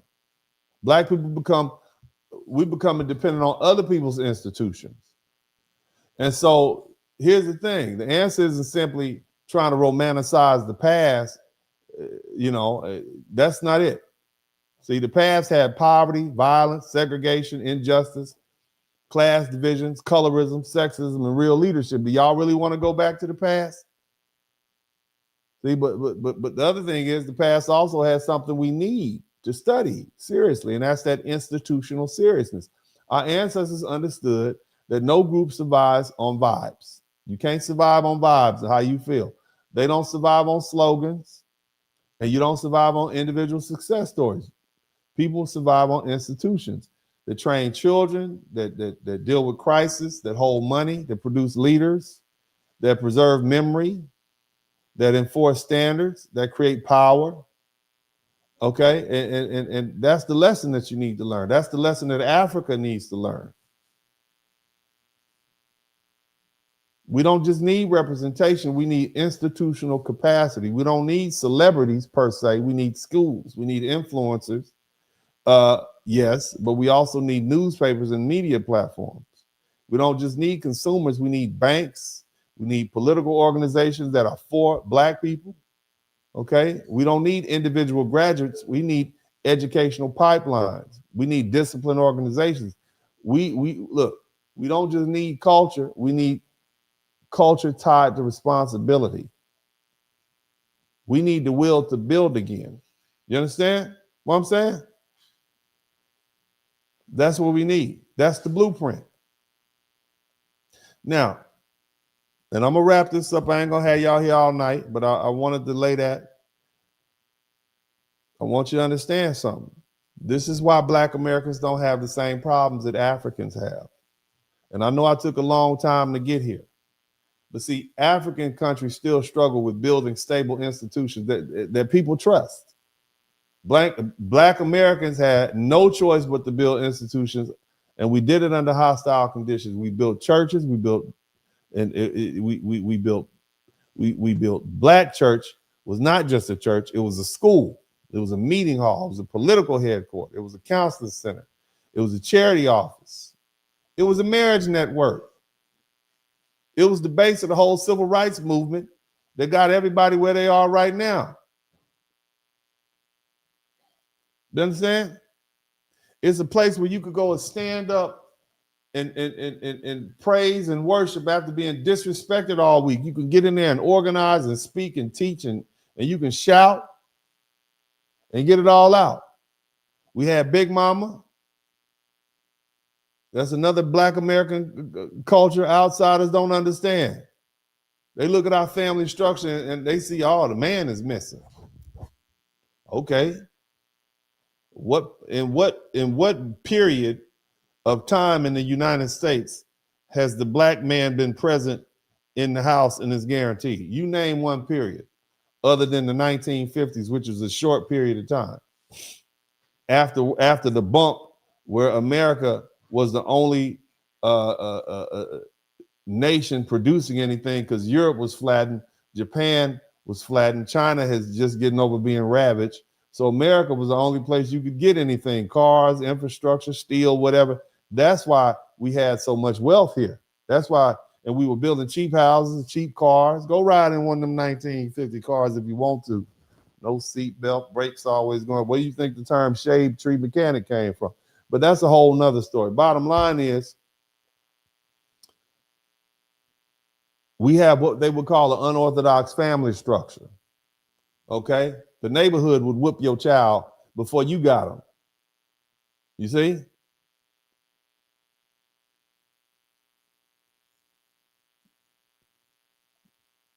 Black children were raised not just by one parent, but by the extended family, the community, with this whole Big Mama Black American culture passing down discipline, wisdom, survival, and knowledge. And they were better for that. And that's why Africans should be careful when they talk about Black American families. Black American families have benefited a benefit of a tribe, or should I say Black African families have a benefit of a tribe and a village and extended family systems that weren't destroyed the same way, and the men weren't taken away. You know why we have a lot of single mothers? It's the same reason we had a whole bunch of single mothers during slavery and after slavery. What's the difference? It's not ideal, but it's always been us.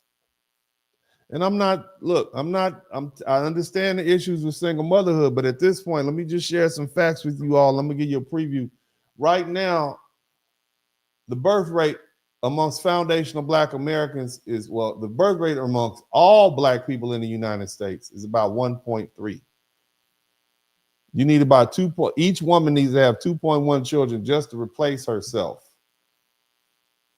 So if it's 1.3, what does that tell you? Now, here's the cold part about it. Of that 1.3, about 60 to 67% of those children are born to single mothers, or at the time they're single. So if you remove the single mothers, Black mothers giving birth here in the United States, that puts it down to less than one child per Black woman. 0.4. Which means that if we just relied on Black women who are married to have children, then we'd be gone in 20 years. I'm just putting that out there. So we're going to have a very practical conversation here on this page about the direction, because the culture requires, somebody type, the culture requires us to reassess single motherhood. Shout out to all the fellas in the Black manosphere. Come on in. Come on in. Things change. Somebody type things change in the chat room. Reassessment. Reassessment. I'm just saying, it is what it is. It is what it is. You ain't got to like me. I just go with the facts. I mean, you made sense when our husbands got sold off from the wives, if you want to call them husbands and wives, we dealt with it. You see, I'm just saying. We gonna talk about it. I'm gonna make it real uncomfortable on this page. But the bottom line is, family, it's the institutions that separate us from the Africans. They don't maintain their institutions. They don't keep their institutions up.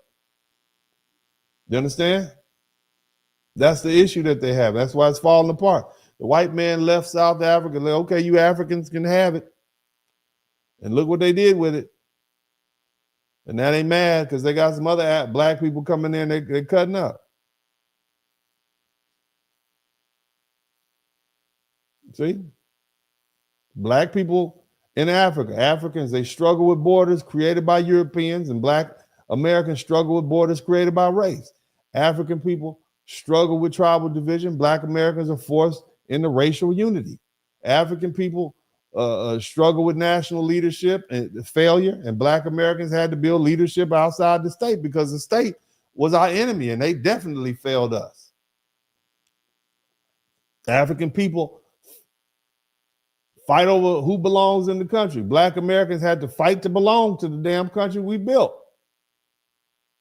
African people struggle with governments that can't deliver services. Black Americans built churches, mutual aid, civil rights groups, community networks, because the government refused to even serve us fairly, even after taking our tax dollars.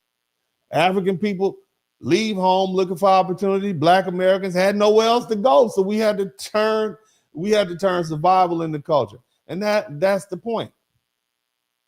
I'm not saying that we're better because of our blood, but what I am saying is that we are definitely different because of our history. Our culture doesn't make us perfect. We have problems. I think all my foundational black American brothers and sisters will admit we have problems. We have internal divisions. We have crime. We have family struggles. We have health issues. We have class division. We have gender conflict up the wazoo. We have political confusion. We got, but our problems are not African problems. We ain't got them problems. You don't see us around here smacking each other up. We ain't putting all the Jamaicans out the country just because you're a Jamaican. We ain't slapping them up. Okay? You're black Canadian. Get out of it. We're not doing that. The African people need to stop acting like they're qualified to diagnose us while their own damn countries are dealing with unemployment, corruption, ethnic division, weak institutions, migration crisis, and violence toward other Africans. Y'all look bad over there. Don't say a damn thing to us. Black Americans don't have a xenophobia problem on the level of Africans attacking other Africans in the street because we're not a nation state fighting other borders and citizenship in that way. We're people inside a larger nation, and our survival required coalition and recognition and internal discipline. That doesn't mean black Americans are always kind to immigrants. Somebody type African booty scratch in the chat room. I know that hurt your feelings. Okay. It means, however, our primary historical posture has been, we ain't telling y'all to go back to your tribe and go back to your country. We're not doing that.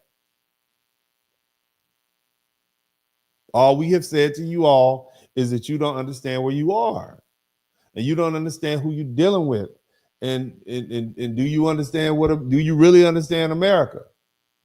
And this is why black Americans warn people. We joke, we criticize, we argue, but we've spent centuries studying this country and living in this country and thriving. And that's the real reason some African commoners resent us. It's not because we don't have culture. It's because our culture is too powerful to ignore. We don't have a country, but our music moves the world. We don't have a tribe, but our identity travels the globe. We don't have one original African language, but our speech shapes American slang and internet language and comedy music and advertising and youth culture. We don't have an army, but our civil rights struggle changed the world politics. So when they say we don't have culture, what they really mean is that our culture does not look like theirs. And that's true. It doesn't, because our culture wasn't formed in a village. It was formed in the belly of the beast.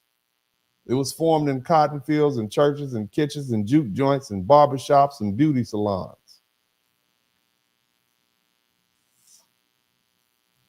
And it was formed by men and women who protected communities when law enforcement wouldn't. It was formed by children who learned to be twice as smart and work twice as hard and be twice as careful. Shout out to Fuquay. It was formed by elders who taught us how to survive without always saying the full lesson out loud. You understand? So again, we're not confused Africans. We're not cultureless Africans. We are foundational Black Americans. We are people created by slavery, sharpened by Jim Crow, tested by racial terror, organized through church, school, disciplined through family and community, and broadcast to the world through music, language, style, faith, survival, and struggle. So before anybody lectures us again on what we need to do here as foundational Black Americans, or how we need to unify with Africa, I want y'all to remember what was going on in Africa that brought about this broadcast. Remember that. Our culture is the reason that we're still here. And you need to respect that. Thank you guys so much. I have a little bit more to say, but I want to take the opportunity to read all of the super chats. You guys make sure you let me know. Let me make sure I read all these cash apps. I want to give a big shout out to everybody who came through with the cash app. And if you haven't subscribed to the channel, make sure you subscribe to the channel. Did you all learn something? If you learned something, let me know. Shout out to Perry. Shout out to Roastmaster One. He said he learned something. Shout out to Vernell Junius.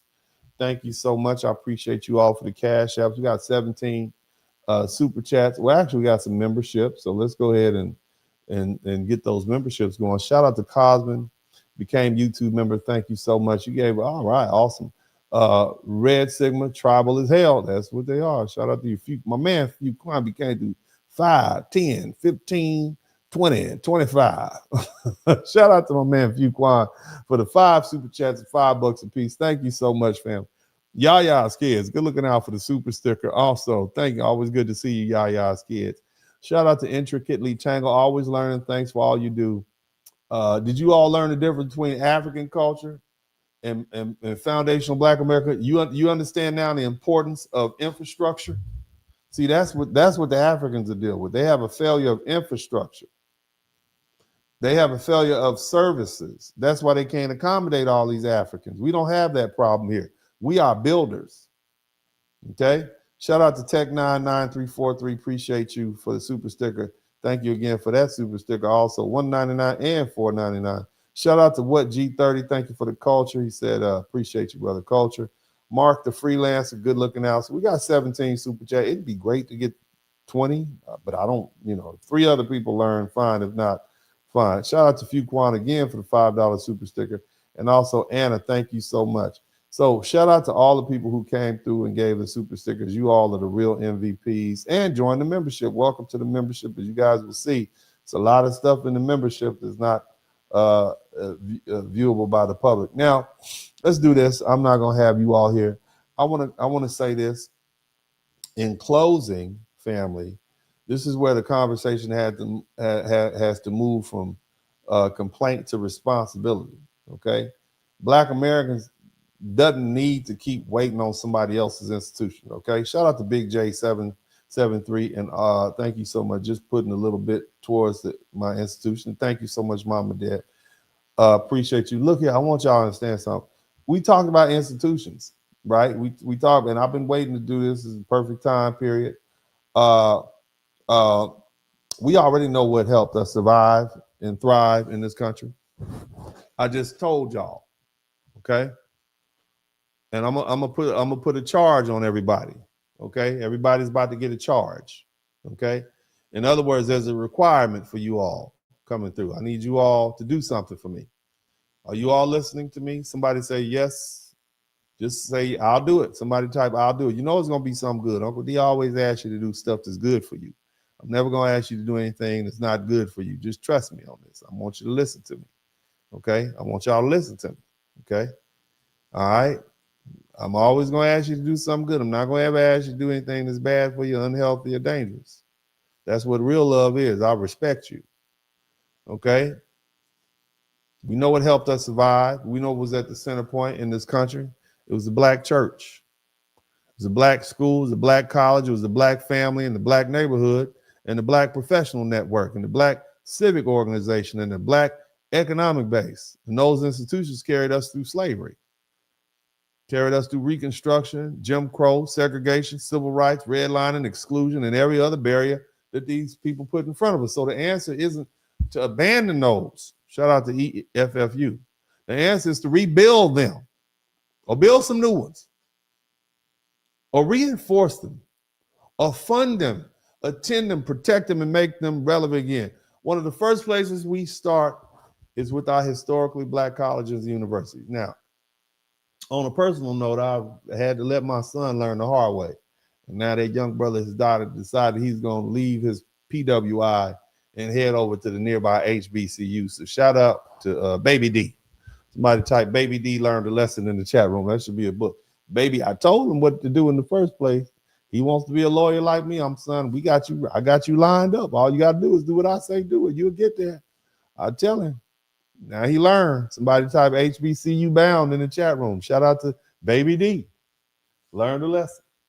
But anyway, one of the first places we start is with our historically black colleges and universities. HBCUs were created because black people were denied access to higher education, and they became engines that produced teachers, doctors, lawyers, engineers, ministers, judges, scientists, entrepreneurs, athletes, artists, and leaders. And even if you're not denied the access to higher education, when you get over there, them folk don't treat you like they even give a darn about you. You might have a high GPA, but you are not special over here. Somebody type Baby D in the chat room. It's cold over there. It's so cold over here, Daddy. I know. That's why Daddy went to GSU, and you need to go to TSU. That's what you need to do. But anyway, I ain't going to pick on Baby D, okay? Baby D learned a lesson. But anyway, the federal definition of an HBCU generally refers to an institution established before 1964 whose principal mission was and is the education of Black Americans, which meet accreditation standards. So HBCU is look them up. They out here granting degrees, okay, and they're getting you through. There was 99 HBCUs in 2022. That's enough to educate every college-age black child in America right now. Okay? Every one of them. So make that a conversation. And that means when our children are applying to college, HBCUs need to be in that conversation, not a backup plan, not a sentimental option, not as something we only mention during Black History Month, not when mama went to or grandma went to. Okay, when our greatest scholars are choosing where to study, and HBCUs need to be on the table. When our great athletes are deciding where to play, HBCUs need to be on the table. Those are our institutions. When our children are choosing where they build lifelong networks, because that's really the most important thing, where they're going to meet their future spouses. If you really want a husband, ladies, you want your daughter to get married, send them over there. There'll be plenty of men. At least you can figure out which ones you like and don't like. But again, HBCUs need to be on the table. They build confidence. And you learn who you are. One of the best feelings I ever had was in 1992. It was November, and I went to a place called New Orleans, Louisiana for the first time And I was like, what a beautiful city. I didn't know that was dangerous like that.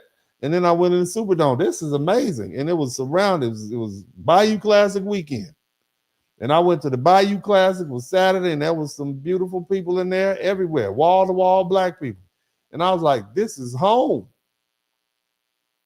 I love New Orleans so much, I ended up moving there when I graduated from college, law school. I fell in love with the city just because of going to that. I ain't never left the South since. Moved my butt from California, went to Louisiana, and the only thing got me out of there was Hurricane Katrina. Just sent me right over here next door to Texas.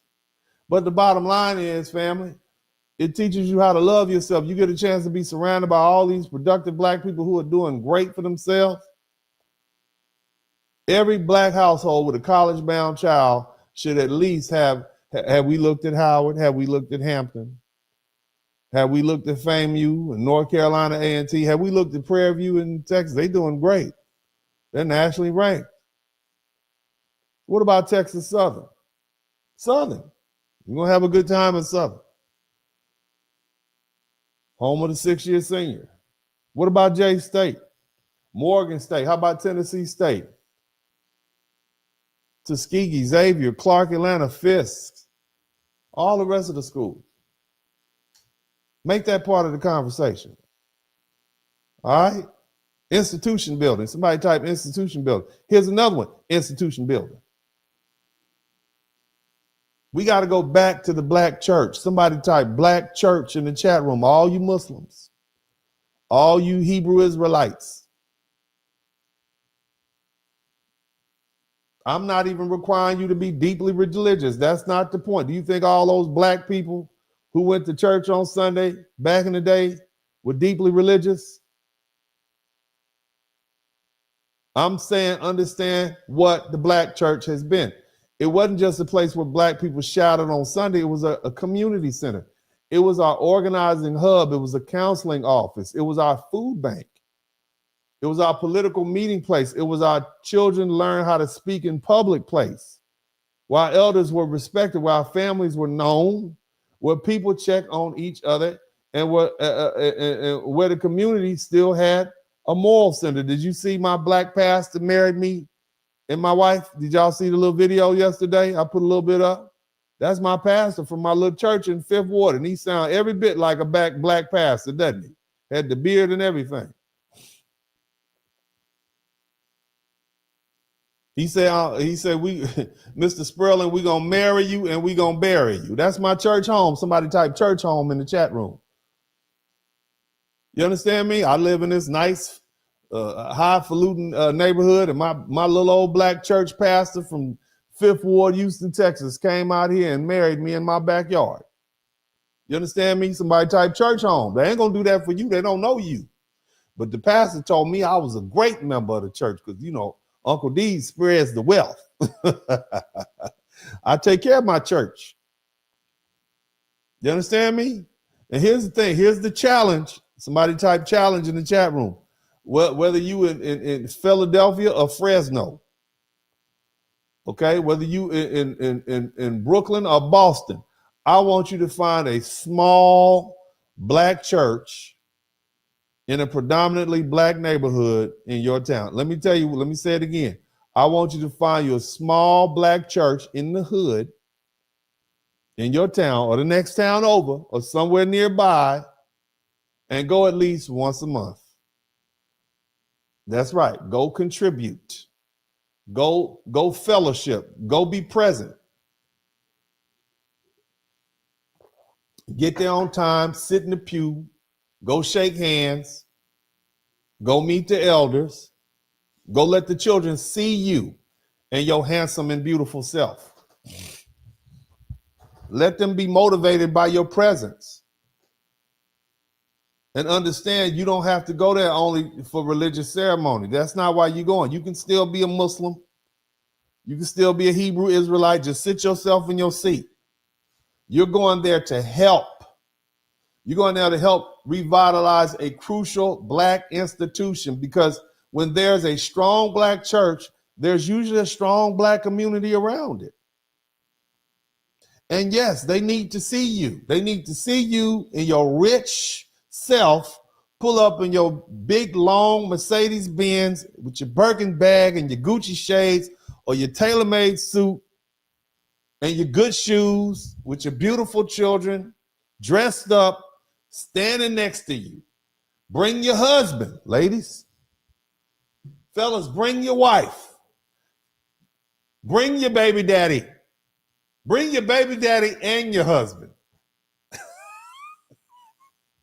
Tell your baby daddy to bring his other baby mama and them badass kids, and all y'all go sit right there in the church, okay?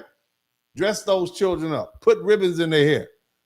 Put the little boy in a little suit. Give him a little baby Bible, right? That same little boy you say he need Jesus. Go take him to Jesus. Show up for Easter Sunday service. Go there for the Christmas service. Go there for the pastor anniversary, youth day, family and friends. Pick a Saturday. Go to the fish fry. Go over there among our people, especially in the hood. They need to see you. Stop running past these little black churches to go sit up in these white, huge, giant churches, polished, celebrity church. Everybody knows everybody's name. Your money just disappear into the machine. They don't really build a community.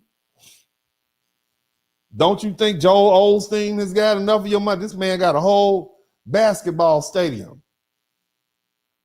You always talk about recycling black dollars. Start with the black church.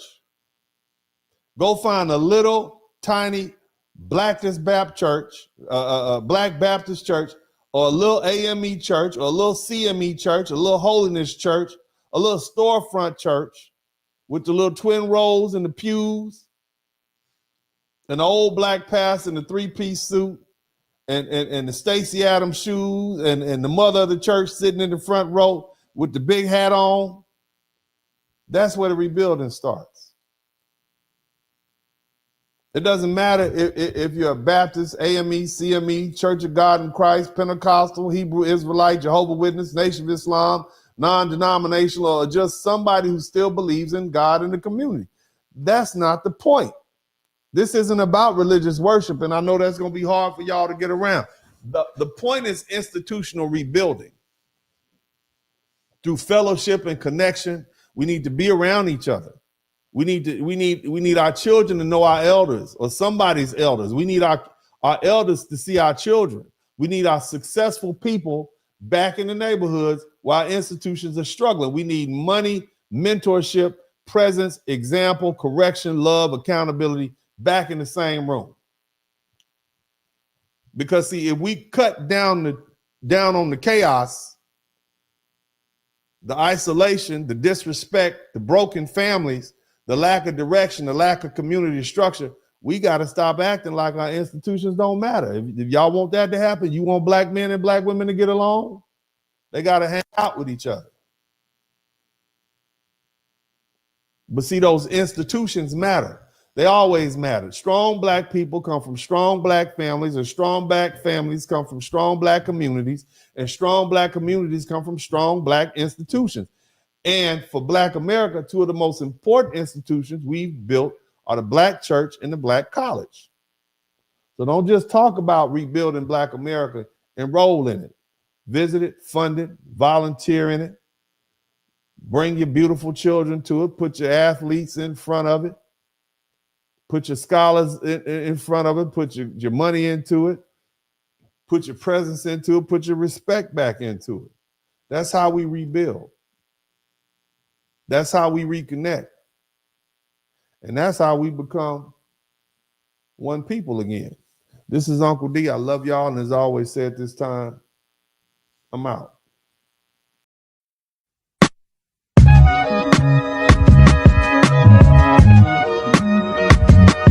In the Spurling podcast, hit the like button, subscribe.